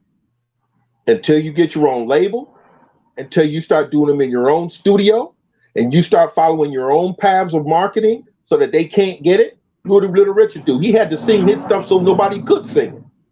You see what I'm saying? And that's how they left him alone. So in line with what L.A.R's talking about, each one of us now, we have an idea. If we're really with trying to establish a narrative, then this ought to happen regular on Zoom or someplace else. And we sit down and we actually talk about it. Change. Because Little Richard and what's that white guy? Debachi or something? There's a white guy that played the piano, and he was just as loud and white as Little Richard. They both made their little part in this section, but they were both blatantly gay. in a time where blatantly gay wasn't cool. Liberace. Liberace. Was it? Yep. Him. Remember? And Elton John. And they both worked together. And at a time when it wasn't possible for you to be white or black pulling this off, they did it. They made the niche, they made the market, and everybody loved them. And they were special. And no one fucked with them.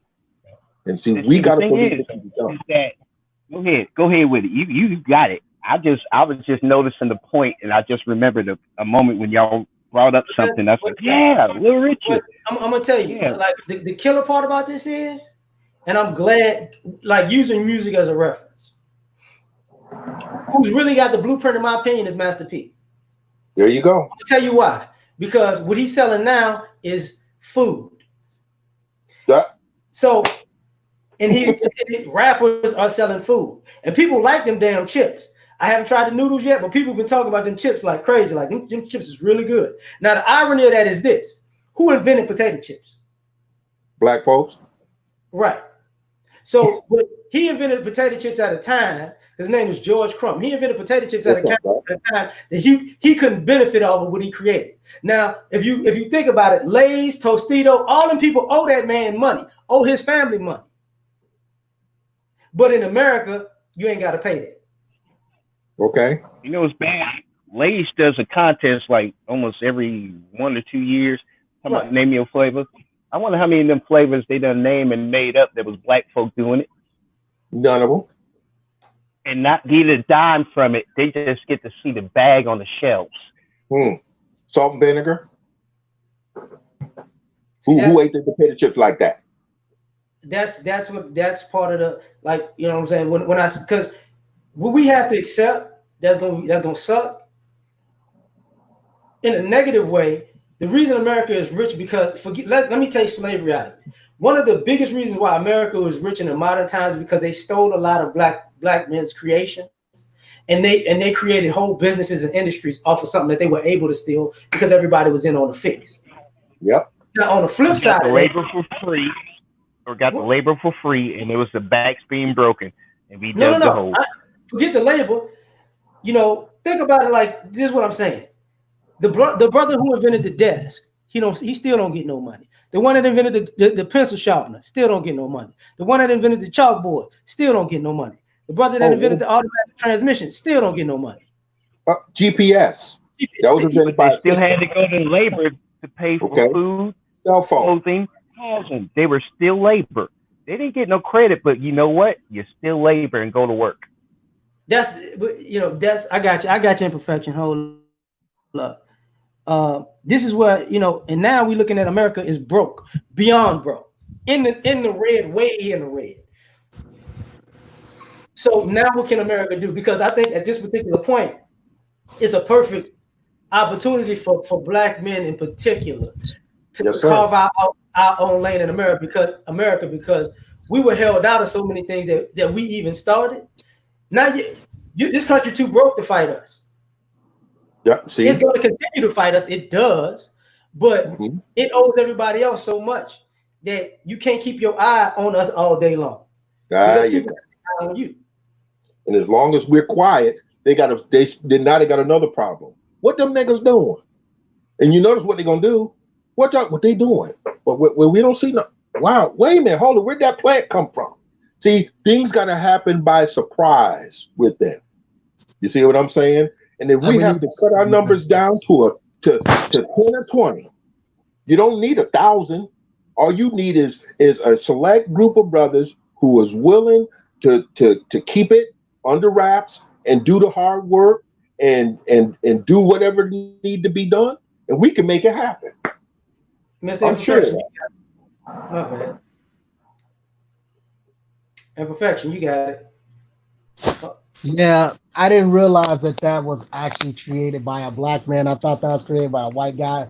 Please excuse my ignorance. I just looked up George Crumb on the laptop right next to me. 1853. Native American / African American. So they owe us for reparations, but yet they came up with the money out of nowhere for the CARES Act. So I think that's a load of bull. We all ignorant. The problem is we've been listening to everybody else Exactly. telling our history, and that's the problem. Before there were, before there was internet, there were books. Before there were books, there were the decimal system. And these people keep on saying it's been written. We got film. Black women are sitting there saying this. White women are saying this. White men are saying this. But the damn thing has been logged, categorized, and you can Google it now and see they lying. But we too Mhm. damn lazy to take an effort. But we'll be every damn phone app on our phone. We won't Google a damn thing. See, so now we got to go back to that pioneering spirit that used to be present. It hasn't died. It's just sleep. So once a few, like I say, it doesn't take a lot. Just a few who are determined to make something positive happen. It can happen. But like he said, it starts with developing that narrative. First of all, I'm having a challenge, and it's just me with Black culture. What is that? Is that something that just popped up? Are they judging our culture by how we live, or is there something that they know about us that maybe we don't know? You see what I'm saying? I try my best. Go ahead, LaShawn. I'm sorry. Go ahead. I was just wondering, to answer your question, who was the storytellers of what our culture is and was? Did they ask black men? Hmm. Well, back in slavery, it's really no secret, but they still trying to downplay it.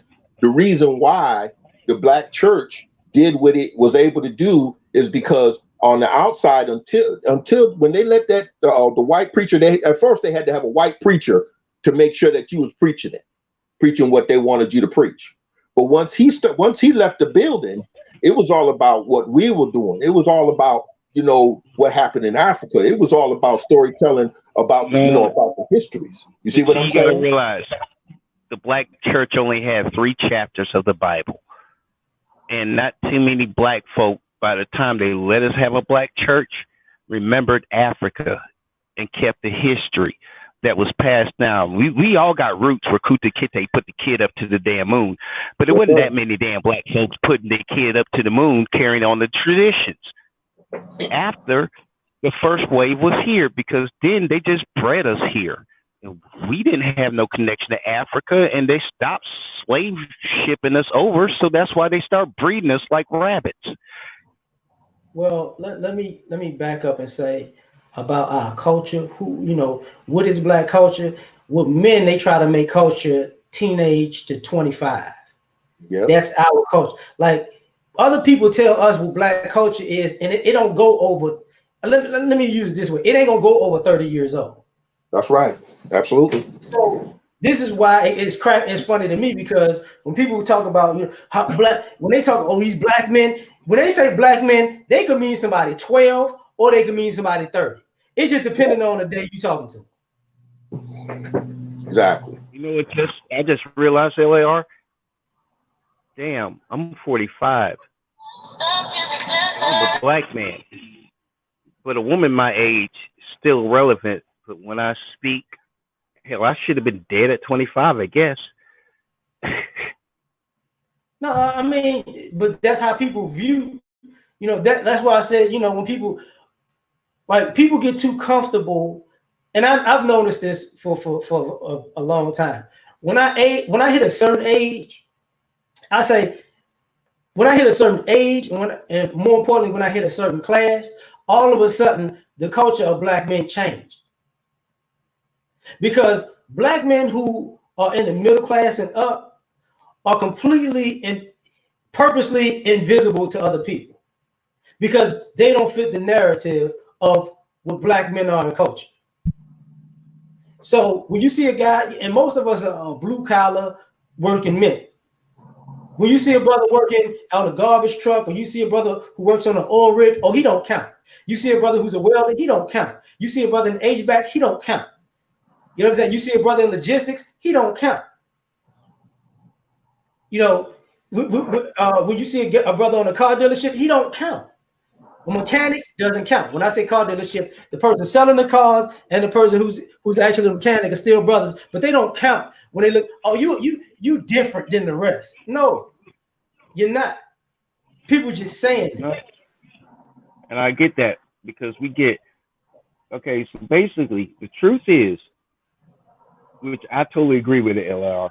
No matter if you white collar, blue collar, criminal, you a black man, it pretty much Well, Jay-Z said it. American threatened to kill me and my dog. We were in the middle of open field, and you know what? The black woman can do the same voice. No, here's the irony of that. I can just the underbelly of that. I know that people in some way like black people watch birds, black men watching birds. Who does that? Like I know that's an underbelly of this conversation that doesn't come out. He We can't. eat chicken. Of course, we watch birds. Damn it! What the hell? Oh, shit. Chickens don't What are fly. you talking about? Chickens don't fly. But that's part of the narrative that goes on. We don't. One of the things that people do with us in particular is we don't have hobbies that other people have. We only have the hobbies and interests that everybody else said we have hobbies and interests in. I'm gonna have to admit, bird watching. I'm in the middle of the woods. No one can call me 911, and I'm just watching birds.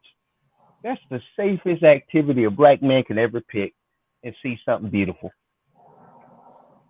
But it ain't gonna I'm serious. I mean, damn. I mean, that is like Eden. I can sit down with a pair of binoculars, mind my own business, and watch some birds that might be rare in this state, and he's into it. But damn it, he's a black man ass. Could you please put your dog on the collar because it's scaring the birds away? And this is an area that's protected. There's signs everywhere. You ain't supposed to have dogs and pets without leashes. But you know what? That's the same thing when the black man tell her, no, I'm not going to do it.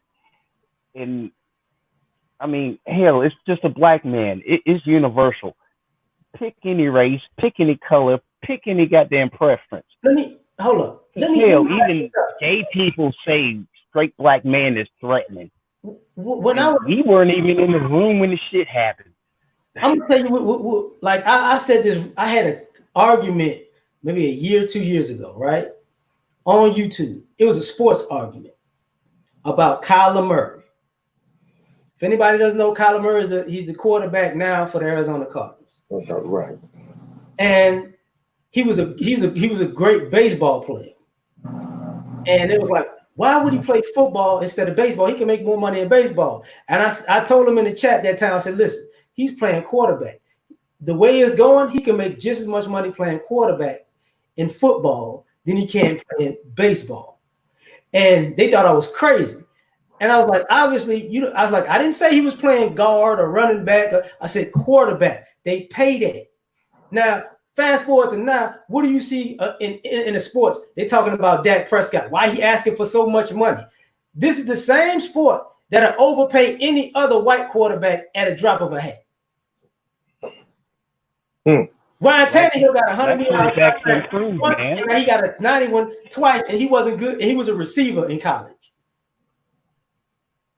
Look, this is simple. He's the quarterback. He gets to throw.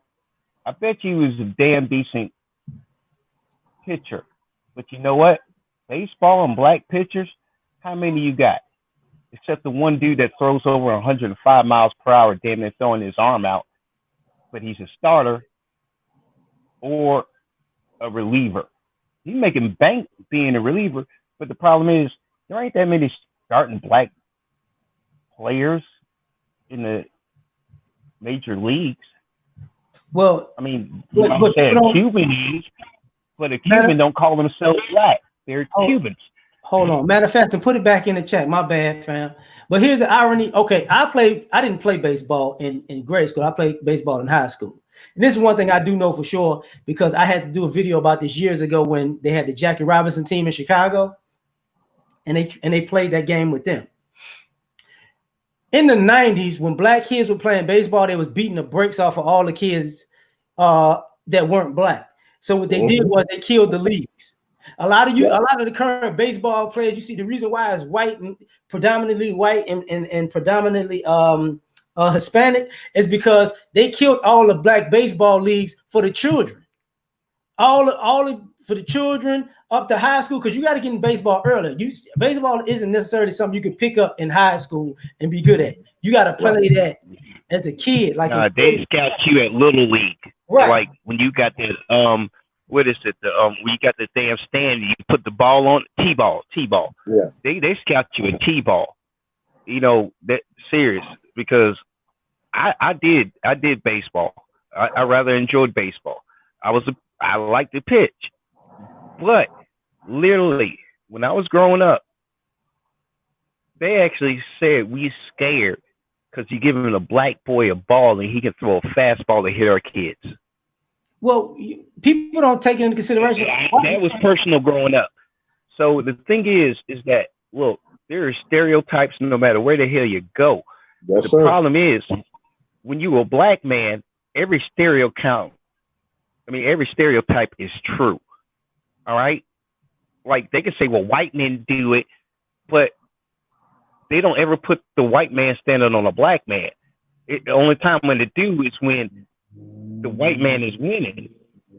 And then the thing is that, how can I win when you're kind of rooting for me to lose and you're doing your best effort to trip me up? And then when your sisters do it, you kind of go girl code, and if it's a white girl, then it's the women's right thing, and then it's, he's gay and you don't understand him, and we get all this. And you know what it is? How are you going to ask for straight black men when your straight black men don't get no support at all? And then when we want to put it in context, you shut us down, flag it down, or do what you can to get us banned. Well, I very rarely had a problem with women. You know why? Because I learned how to say no. I learned how to walk away from toxins, and I didn't let them change me from what I was and what I was going to be. You know what I mean? The coochie is nice and whatever, but I tell you what, if I had a plate of food and and I'm saying just like this, if I had a plate of food, some coochie, and that was my last plate of food, coochie gonna have to wait. You hear me? But the It's about problem is, sir, hold on, I can honestly say, all of you have Hello. had room to define your manhood. The guys we talking about didn't have no room to find theirs. They were told what their manhood was. Right. What's going on, W? You there? WW, you there? I like this question. Yeah. Yes, sir. What's up? Reset W, come back and reset it. No, he there. He just said what's up. Speak. Okay, I didn't hear you. Hello, can you hear me? Yeah, I can hear you. Go for it. Yeah, I can hear you. Can you hear me? Okay, I can hear you now too. Okay. All right. Yeah. Yeah, I can hear you. Okay, speak your mind. All right. What's up? Yeah, I've definitely. Okay. Yeah, I've definitely dealt with like a lot of racism, like when it comes to sports and stuff like that. Like I wrestled in high school and whatnot, and I definitely faced a lot of discrimination. Like with my teammate, and even though I went through that, it was very unfortunate. It made me a stronger person. With me being older, now, and I can like handle adversity. So like a lot of the things that black men have to go through, like as far as like in society, but like in high school, for example, it'll make you stronger in the future, if that makes sense. I get what you said, but let me ask you a question. If you reverse the situation with your teammates who are doing racist things with you, would everybody respond the same way they did to you? Yeah. No. So to me, that's not adversity. That's people playing games. Yeah. Okay, I I see what you're saying, but like I'm just making a point that like it'll make you stronger as an individual, like in general. Like the level of adversity that I'm able to handle is like, you know, Absolutely. No, don't get it twisted. I get exactly I what you're get saying. your I point. wrestle too. I wrestle too, so I understand. okay, There's certain dynamics in wrestling in particular that wrestling is a sport where you can literally feel somebody's will leaving. And yeah, what I noticed is, even just using that as a reference, people will do stuff to you, and like if you beating somebody and you ain't got a cup on, they gonna grab your nuts. Yes, sir. But if you grab their nuts, oh, then it's a problem. yeah, Oh yeah. You know what I'm Penalties. saying? yeah, So Yeah. this being this ideology of, okay, you're black, so I could be dirty to you, but then if you dirty back, all of a sudden it's like you're supposed to have a moral higher standard. No, I'm not. You shouldn't have kept your hands off my yeah, nuts. That's why I elbowed you in the jaw. What's the problem? Okay. yeah, Wrestling is one of those sports. You and know what? It don't matter your color. I'm gonna kick your ass. My job is to kick your ass. And you know what? I had a bad day. So I'm gonna kick your ass. And you know good and damn well that person probably had one. And that's when men are gonna be men. Whether it's a white boy, he wanna kick your ass because of your color, you a black guy wanna kick his ass because of color. At the end of the damn day, whoever won, if it was a solid battle, you're both gonna give each other props, even if it's a nod head. I mean, Well, that move, I loved it, but I got my ass kicked in that sport because I was too damn light. No, wrestling is similar to baseball. You need to start very early to be very good at it, because a lot of people don't know leverage. well, I mean, with me, okay, well, with me, I started when I was in 10th grade, so I was about like what for about 15 to 16. So I went to state one time. But I feel like I'm fairly decent with it, and I feel like no matter what age you started, if you just put in enough time, you'll be good mhm. at it within a couple of years. So I mean, Let me of ask course, you, now how much did the you earlier weigh you at start, the more of 15, it. 16? How much was your weight at 195 15, 16? pounds muscle. Oh, hell, dude. I Yeah, ain't broke about 160 in like 195 30 pounds. years, cuz. Okay, well, That's why I couldn't wrestle no more. let me run this, because I know your weight class, Oh, okay. right? When you get down to the 35, Yeah. 30, 45, 55, they can't do that because they do more moves than y'all. Because a lot of times when guys Oh, are big, yeah. they Yeah. don't, they can't. You don't have to. You can't really maneuver the way that the lighter weights can. You know, that's a Oh, yeah. you light Yeah. heavyweight up. It's wrestling, but it's a different ball game. Let me explain something to you. When Oh, you got okay. a Yeah. Yeah. class subdivision to where, like, I was the one that the coach put in because no one matched the weight class. All right, I was good. I built like a damn Mm. spider. I wrap up somebody, and then it's like I won because they couldn't do nothing. That's my skill, okay? But when they put you in the class and they got 40 pounds and they lift you, and that is just calisthenics for them. Nah, they're gonna put that 350 on their back. Nah, you ain't doing nothing except getting tossed around and put on your back. And that right there, Yeah. in wrestling especially, you might be a big guy, but if you grab a hold of somebody, you can do moves too. I can do some sauce I want to until you Yeah. grab me. It is Let me over. let me change a little bit, because Manifesting wanted this question answered. Why do Africans in America keep identifying with black and playing the race game with Caucasian people, giving them the power by calling them white? Because they get the right to call themselves African. And you know what?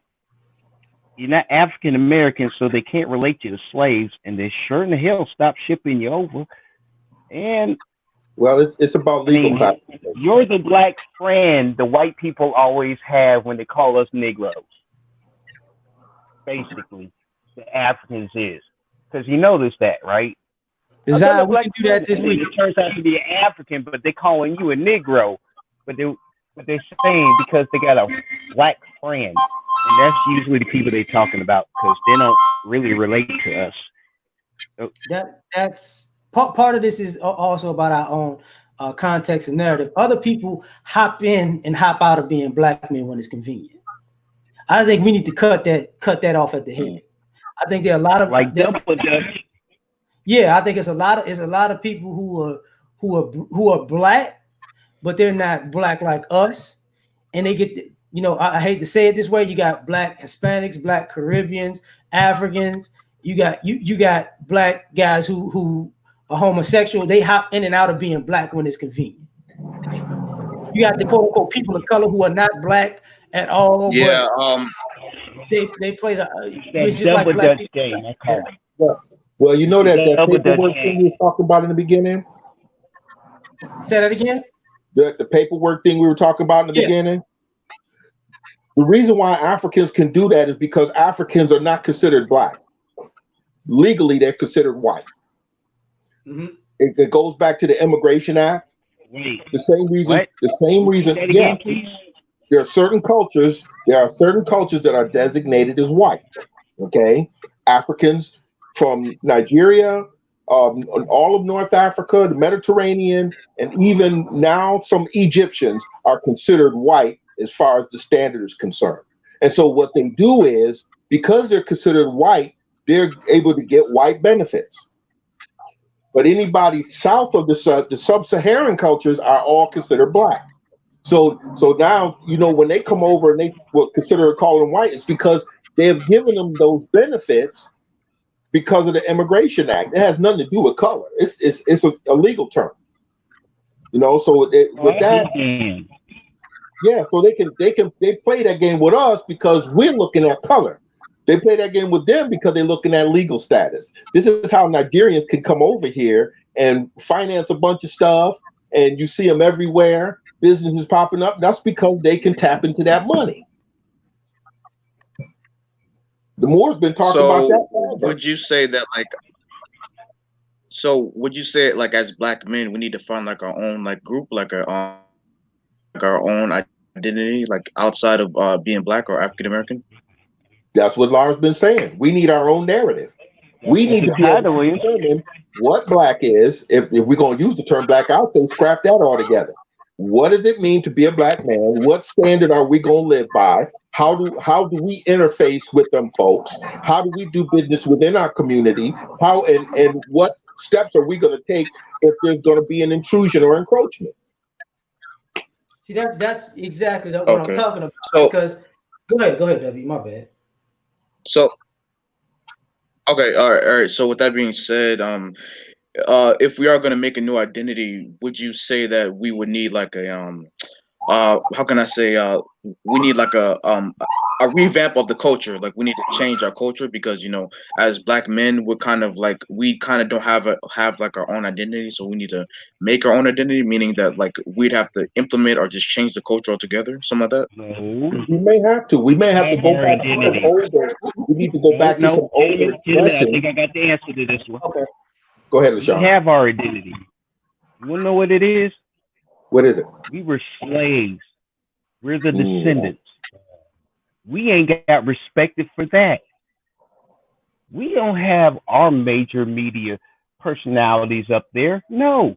What they do to represent a black man is everything that isn't representing a straight black man. But we get people that look like us, that don't represent us, live entirely different lives than us. But when we speak as straight black men, and yet apparently there ain't enough of us for all you straight black women, or y'all just done with the if, ands, or buts that you got options to, and then you finally want to settle down with one of us when you're burnt the hell out. I don't know. But the damn thing is, we're not being represented by our women. The men that are supposed to represent us is a dude on Sesame Street in a dress. No, but he doesn't. And That's what I mean about honestly, our what own. are Yeah. we being viewed as? And we're asking this from our women that are voluntarily That's what I mean. Hold deconstructing the up. foundation of what the hell we built during civil rights. But apparently, we weren't fair enough. Manifesting there, you can come on, fam. Hold up. This is what I mean by what this about our own. We don't have to create a whole new culture. We got a culture. It's just we're letting everybody define what a black man is, but black men. Mm-hmm. See, everybody comes along and well, you're a black man. You're supposed to be. I don't want to hear your. I don't want to hear Well, your mouth. I'm what I said I am, not you. Thank you.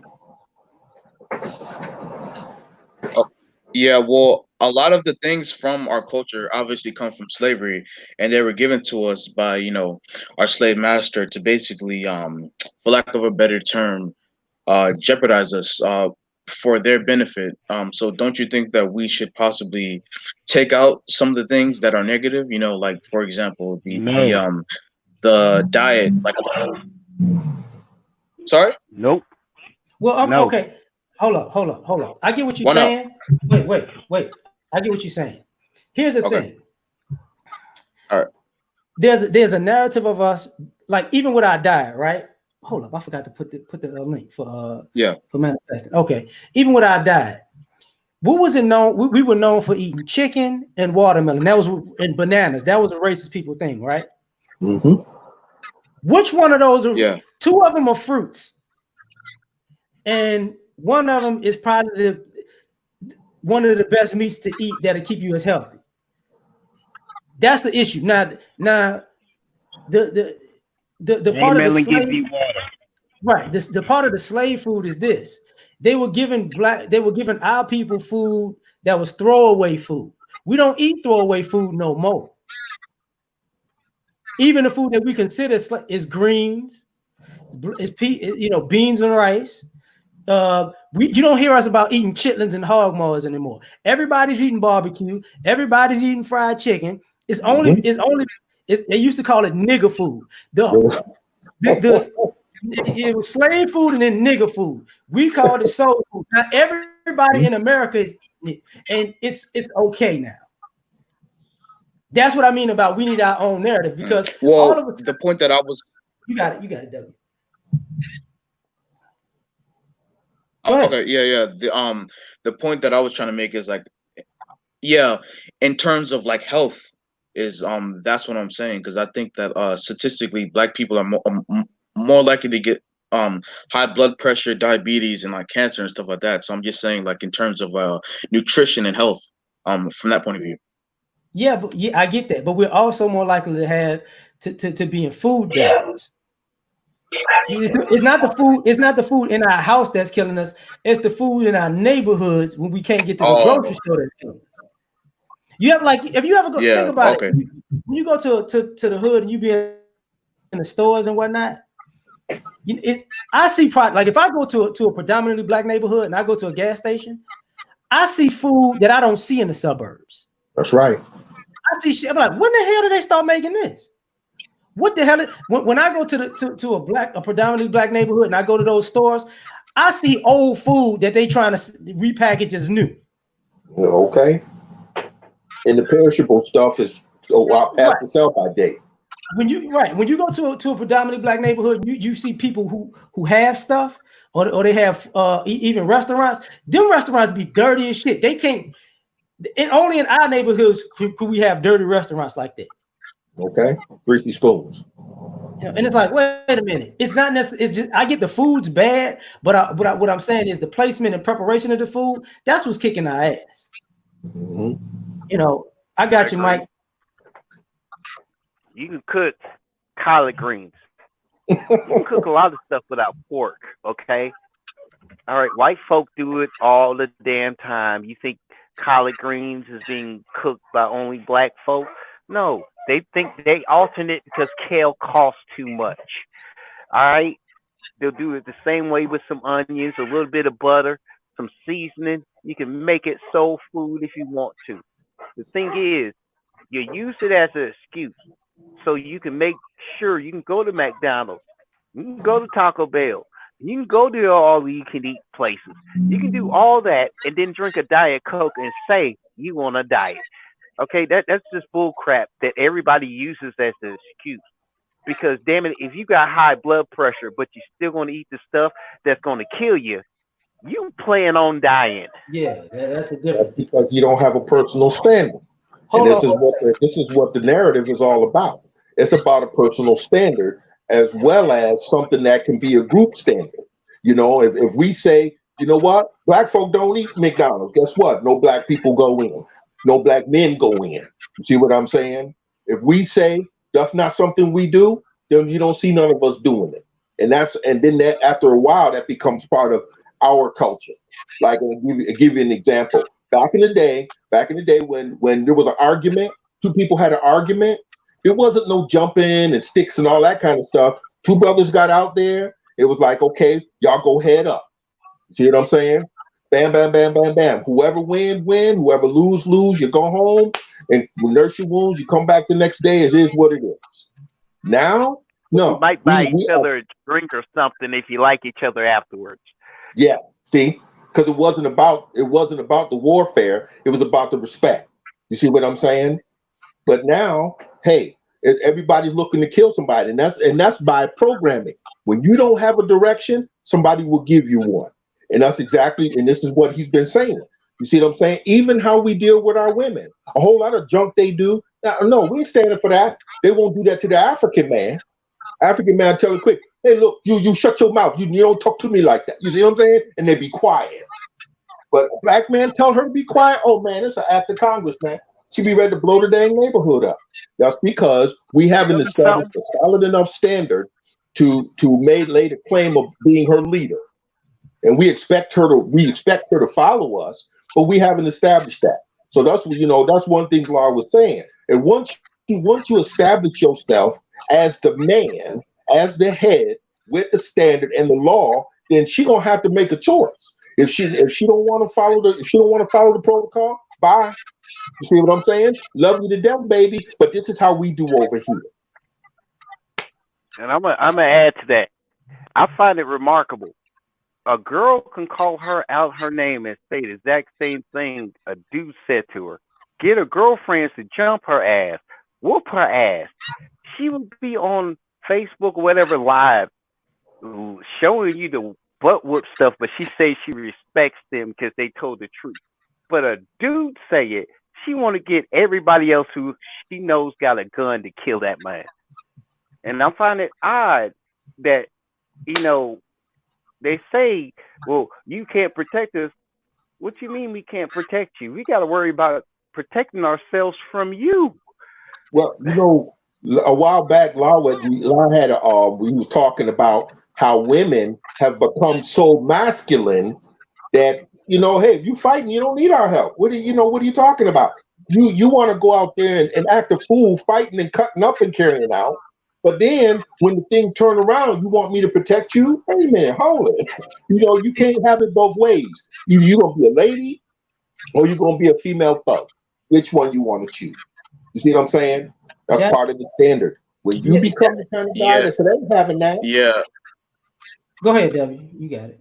yeah. I kind of feel like that's one of the Yeah, I kind of feel like that's one of the contradictions that the black women say. Like, they say like they want protection and everything like that. But I mean, how many times have black women called the cops on men?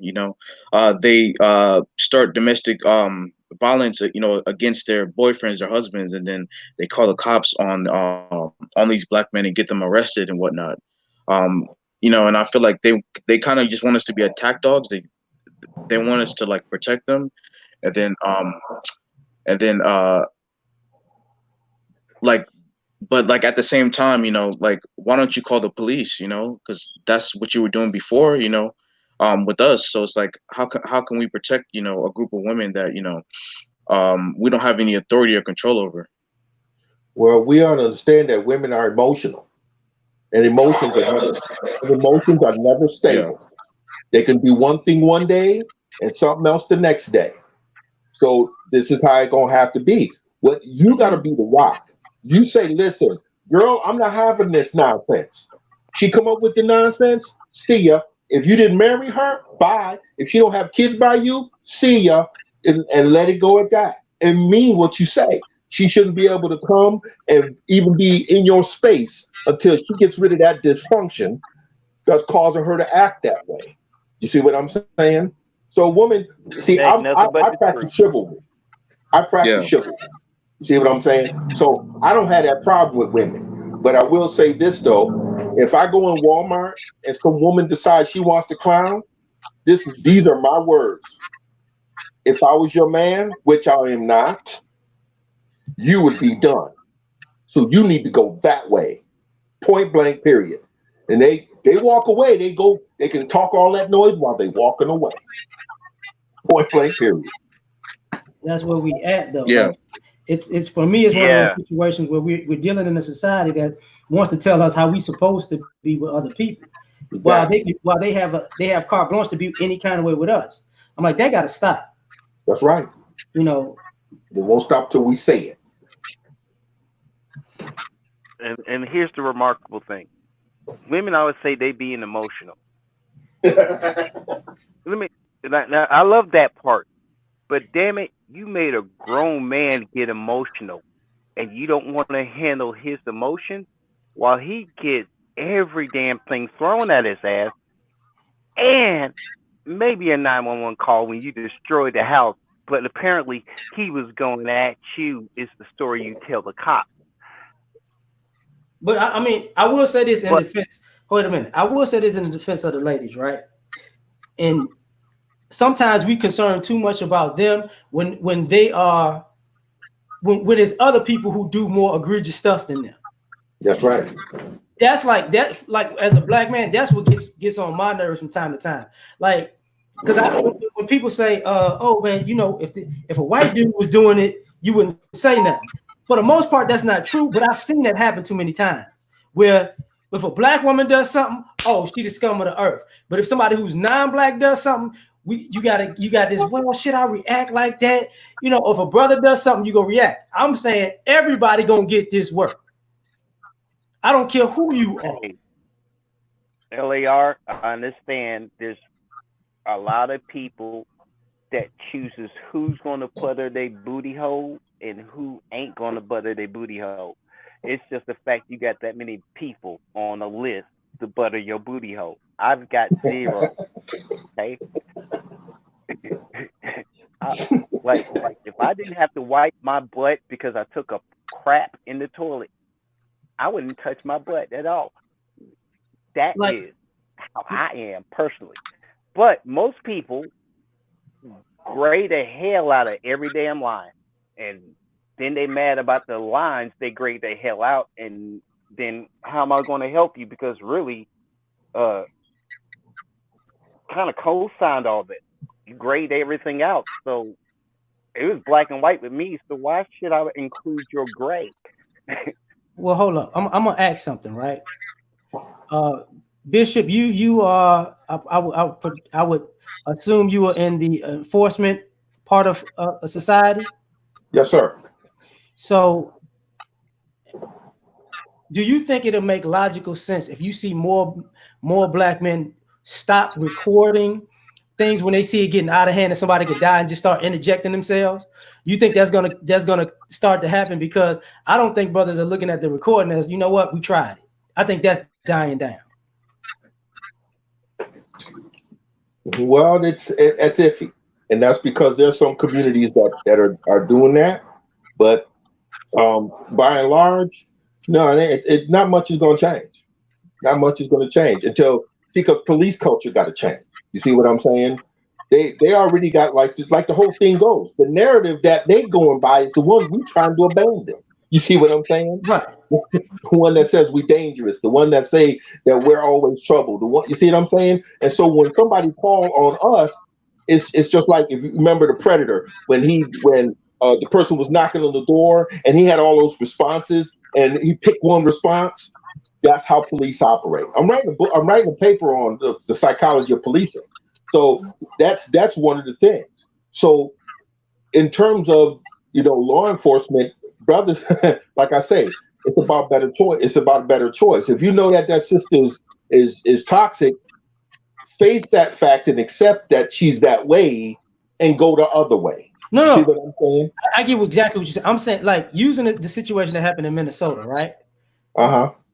I'm saying it's going to come a point where what's going to wind up happening is, instead of watching and filming that, you're going to start Mm-hmm. seeing brothers run up and steal on them dudes or push them clean off of them. Like, no, Oh, we're not doing that. We're oh, not let me doing tell that. you That's what I the was thinking. wrong brother. That's the wrong Hey, brother right now. Granted, let me but tell you I what I do was see thinking. it happening more often. I do. Hey, I gotta agree with that one. hey, Somebody's let me gonna be tell you like, what you I know was what? Screw thinking. it. I can whoop your butt Hold before on, the cops LaShawn. get here. But I'm an ex-Marine, okay, and I was an expert rifleman, okay, and I had a chance to go to sniper school. I was thinking, hey, we need to set up neighborhood patrol. We see that happen, police officer down, boom. You see what I'm saying? And it's not about not liking a police officer; it's about the injustice. You see what I'm saying? And we, as long as we keep that faculty, we'll be good. You see what I'm saying? And be willing to, hey, take that fall if we have to defend a brother. You see what I'm saying? Because white folks will do it. They'll shine right up in front of the doggone police officer, get beat up and everything, and it's still all about them. So guess what? The Black Panthers was willing to shoot some people too. yeah, that's Okay. yeah. Because to me, I'm like, this narrative that we all these negative things. This puts us in bad positions that I'm not comfortable with, because if I'm seeing somebody, because the way I'm gonna tell you something, the level of you, the way to go, dude was just spaced out. Like, it's nothing wrong with laying sitting on a person's neck like that. He's just chilling there. At that point, I'd be like, you know what? Either I'm gonna push that Asian cop into him and knock them both over, or I'm gonna go and steal on him. Right? I'm gonna knock his ass clean out. And if somebody pulls a gun, we just gonna get at it. Because at this point, it's like I'm thinking to myself, if you reverse that situation and somebody is that calm on a black cop is that calm on a white guy's neck, or Asian guy is that calm on a Hispanic guy's neck, it's finna go down. It's just finna go down. Because, like, now fuck this. Because it looks like, oh, I can kill him, no problem. Because there's certain things we do in life that are just, right from wrong. And I have problems with.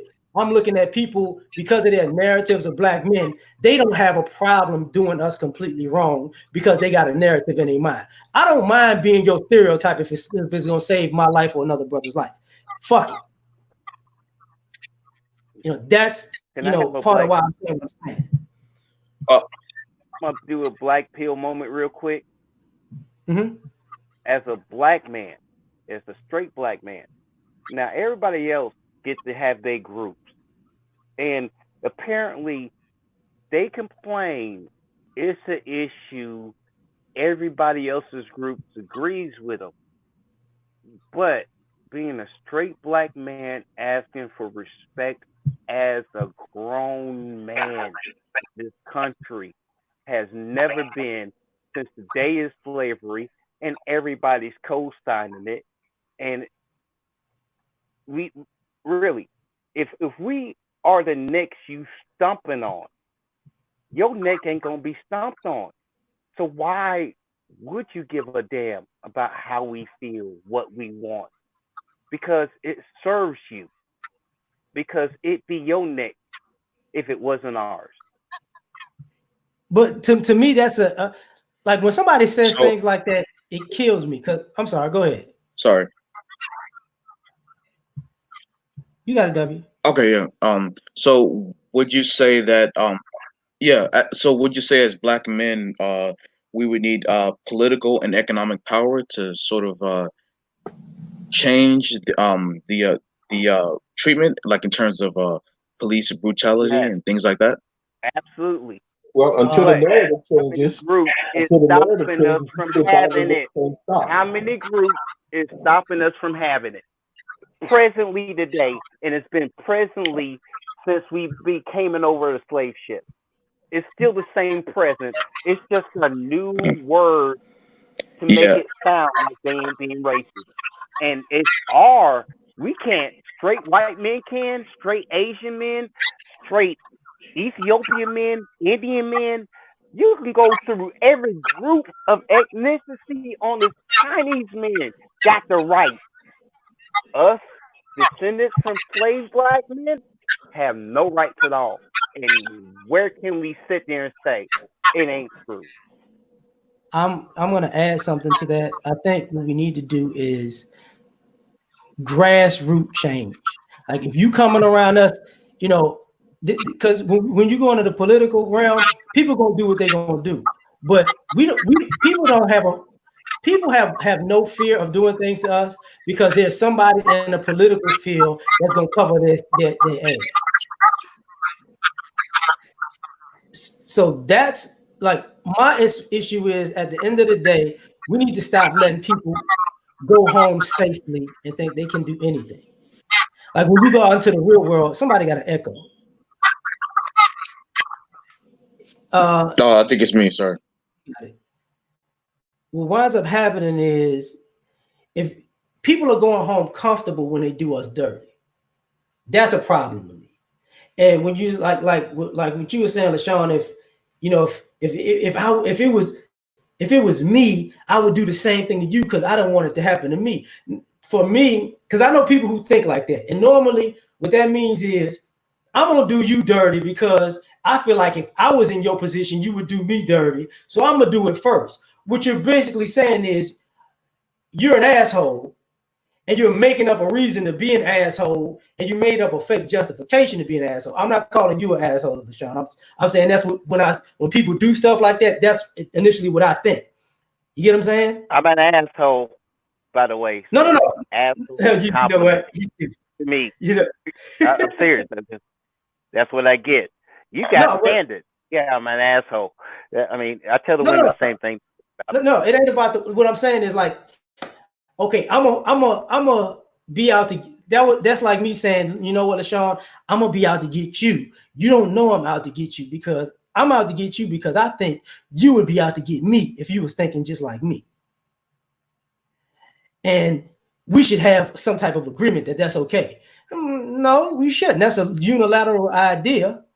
Because if I came at you from that perspective and you responded in kind, then I would make up a reason. Well, why are you responding to me like that? I'm doing to you what I think you would have done to me. L.A.R., can I ask you a quick question? Absolutely. Have you been so damn happy everybody else pissed the fuck off because you happy? Oh yeah. And in your life because you made the right decision? Yes. That's what nigga hate is.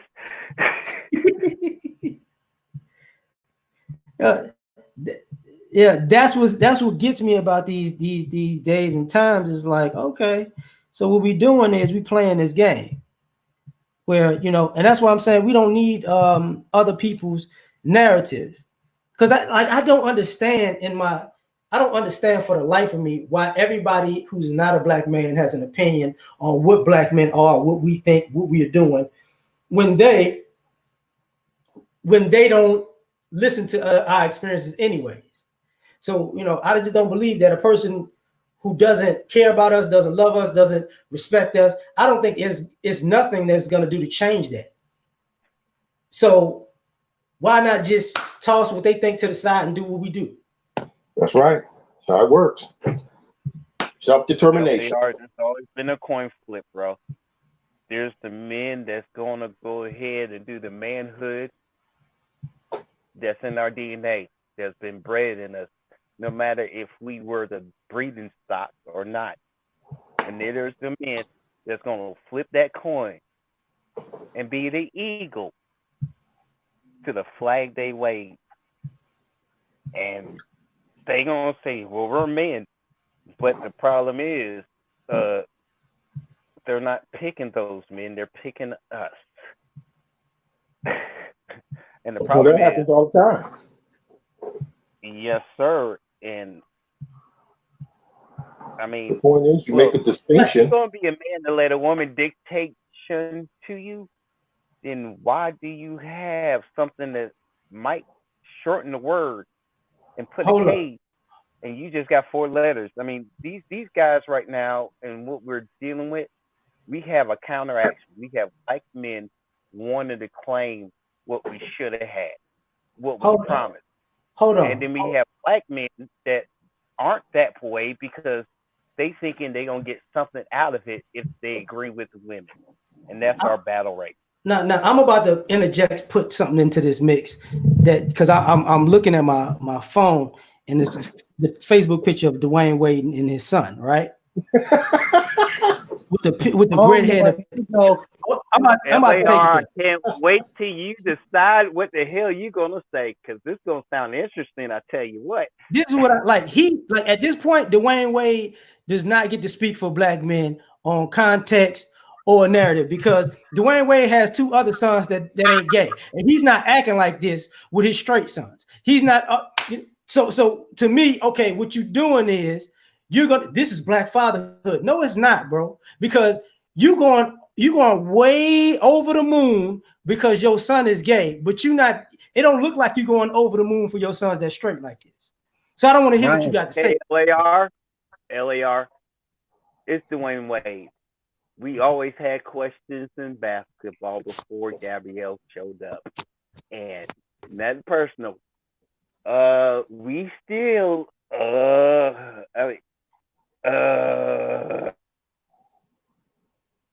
Like I'm just, even though it's Dwayne, like I ain't never know him to be suspect until after he retired. I'm like, well, I take that back. When him and LeBron and them was wearing all them crazy clothes, I'm like, what the hell are you doing? But this part about parenting is a you know, this is what I mean. People go too left. They swing the pendulum. Black men and black fathers aren't really involved in their children's lives. Oh, but if your son want to be considered a girl, now you get to dye your hair and act like that's being a black father. That's not being a father. That's being a punk. You know, that's a problem to me. Because I'm not seeing, you know, I'm not seeing Dwayne Wade. I just gotta fade in some waves to match my boys. No, I just dyed my hair to match my boy who want to be considered a girl. Say, dog, what the hell? You know what I'm saying? This is why I say we need our own context narrative, because this is something that people are praising like it's great. And as a black man, I'm like, I'm not praising this. All right, question for you, L.A.R. It's misrepresentation they want to put forward. Misrepresentation is the best representation they want to put forward. Then you want to know what they want to do? They want to complain about what they asked for. But what you got, imperfection? I get you. You wouldn't mind doing a collaboration with me about making a book about what black people should and shouldn't do called The Black Code? I would too. Amen. That's cool with me. I don't know the process. You've already written one book, so that's why I'm asking you. Or not. So yeah, oh, man, I tell you what. I tell you what. Email me at larmovement@gmail, and I'm gonna get your information from there, and I'm gonna hit you up, and I'll tell you the whole process, and the way to do, the way I did it, and I can tell you all the other stuff, please. Huh? Put it in the link below, please. I'll put it in the chat. Yeah, no problem. L.A.R., I think he's asking for a multiple mind collaboration. Yeah, I know. But I'm gonna say that idea sounds good. I'm not just saying I'm gonna just tell you this and just bounce. No, I'm just saying that, you know, I get it.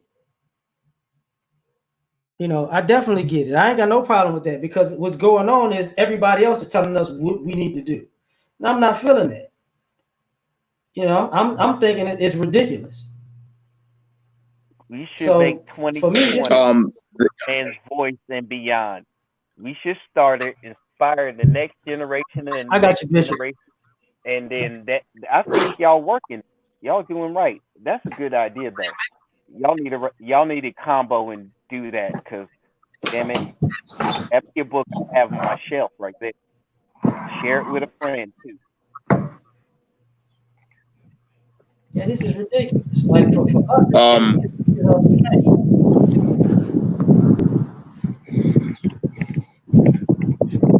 tell you what, it's long overdue.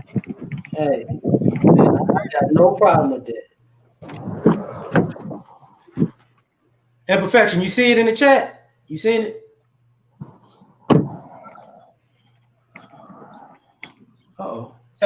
Yeah, I'm looking at it now. I'm on the YouTube page now. Okay. What's Um, true? I don't know if you guys realized, but the Angry Man did a show last night. And he was basically saying how society basically wants to police black men and try to tell black men what they can and can't do. Like as far as like the pants sagging, how like black men sag their pants, but you know they don't say anything about other groups of people, like especially black women, how like black women, you know, dress very provocative, or like you know you have black women that are overweight, that are very obese, and like they'll dress revealing, for lack of a better term, like Lizzo, and yeah, We hear you. You keep going. only okay, yeah, he was just saying that society only dictates to black men, and just everybody else can do whatever they want, you know. In this day and age you can't really say anything about anybody, you know. You can't say anything about the LGBT community. You can't say anything about black women, about women in general. But when it comes to black men, it's open season. Exactly. That like, well, shout out to Angry Man for saying that. I didn't see it last night, but that's my exact point about this. Everybody can run their mouth about us and say stuff and do stuff and be on a 1,100 for any reason, and then they want us to follow all these rules and play with kid gloves. Forget all that. How many Yeah. countless examples we have in our personal life, and we ain't even including all the men that might have taught us what the hell happened in their life. You know, that's why I'm like, we need our own context, we need our own narrative, we need all that stuff, and we don't. And when I say we don't need other people to interject what they think it should be, you know, because they're not us, and I can guarantee you they're not going to do it from a good space. Even if they meant it in a good space, they inadvertently it's not going to work out. You know, the road to hell is going to be paved with, you know, good intentions in a sense. But shoot, man, I'm gonna start to get out of here, y'all, because it's been 2 hours. I ain't even realized that. I got to I'm about to drop off. And L.A.R., thank you for letting me be part of the panel. Thank you for letting me put a man's voice on it. Because, and I'm pretty sure everybody else on this panel appreciates it. And look, bro, All right. it's got momentum. Because you know what? We all used to just say, that fool is crazy. But now we jumping on the panels of saying, you know what? Man, you straight right, and let me add my 2 cents to make $1. And it's gonna be sooner or later we're gonna snap and we're gonna do right, because you know what? Um, I can't have you rooting for yourself and then say you have my best interest when I'm dead, and now you want to make a GoFundMe to support me. So we dealing with our stuff, and this time I'm thinking every generation is at that point, because this virus done put us in position to where I really don't like you living here and you got to go. Why? You went to the store yesterday. That's why the door's locked. If you have that ability, but most likely it could be what the hell she does to you, and are you tired of it? Um, keep you up the good work. Keep these panels going when it's the right people talking. Because damn it, we hearing an ass load of wrong, bruh. And we need to have the grown men tell us what the hell the right thing to do to dodge all this wrong we gotta face presently. And I'm off, and keep up the work, bruh. That's all I got to say. appreciate it. Y'all can say whatever y'all want when we close this out. Okay. I appreciate you for having me on. I know that you don't know who I am. I'm just kind of new to getting on panels and stuff like that. I've been listening to your content for a long time, and you know, other content creators in this sector. So I appreciate it, and I would like to come on for later live streams if you would have me. Thank you. Yeah, I'm off all week, so I'm gonna be doing them. Okay. Bye. Hmm. All right, Thanks for now having me on, L.A.R. I'm about to bounce. All right. My day's over, so I'm a bounce into the wire. Get home safe and enjoy your night. Talk to you later. Peace. All right, sir. Yeah. See you later, sir. We'll talk about that idea shortly online or through email. I Gotcha. guess it'll be safer through email because I have this email proton mail and it's quite flexible. You know, I'm in the email and I'm gonna call you. Okay. Well, I gotta wait till next month to pay my phone bill. I fell a little behind. Oh well, okay, fine. Email. It's called you on Wi-Fi? Just Yeah. we'll figure it out. We'll figure it out. All right. All right. Peace. See you later. You got it.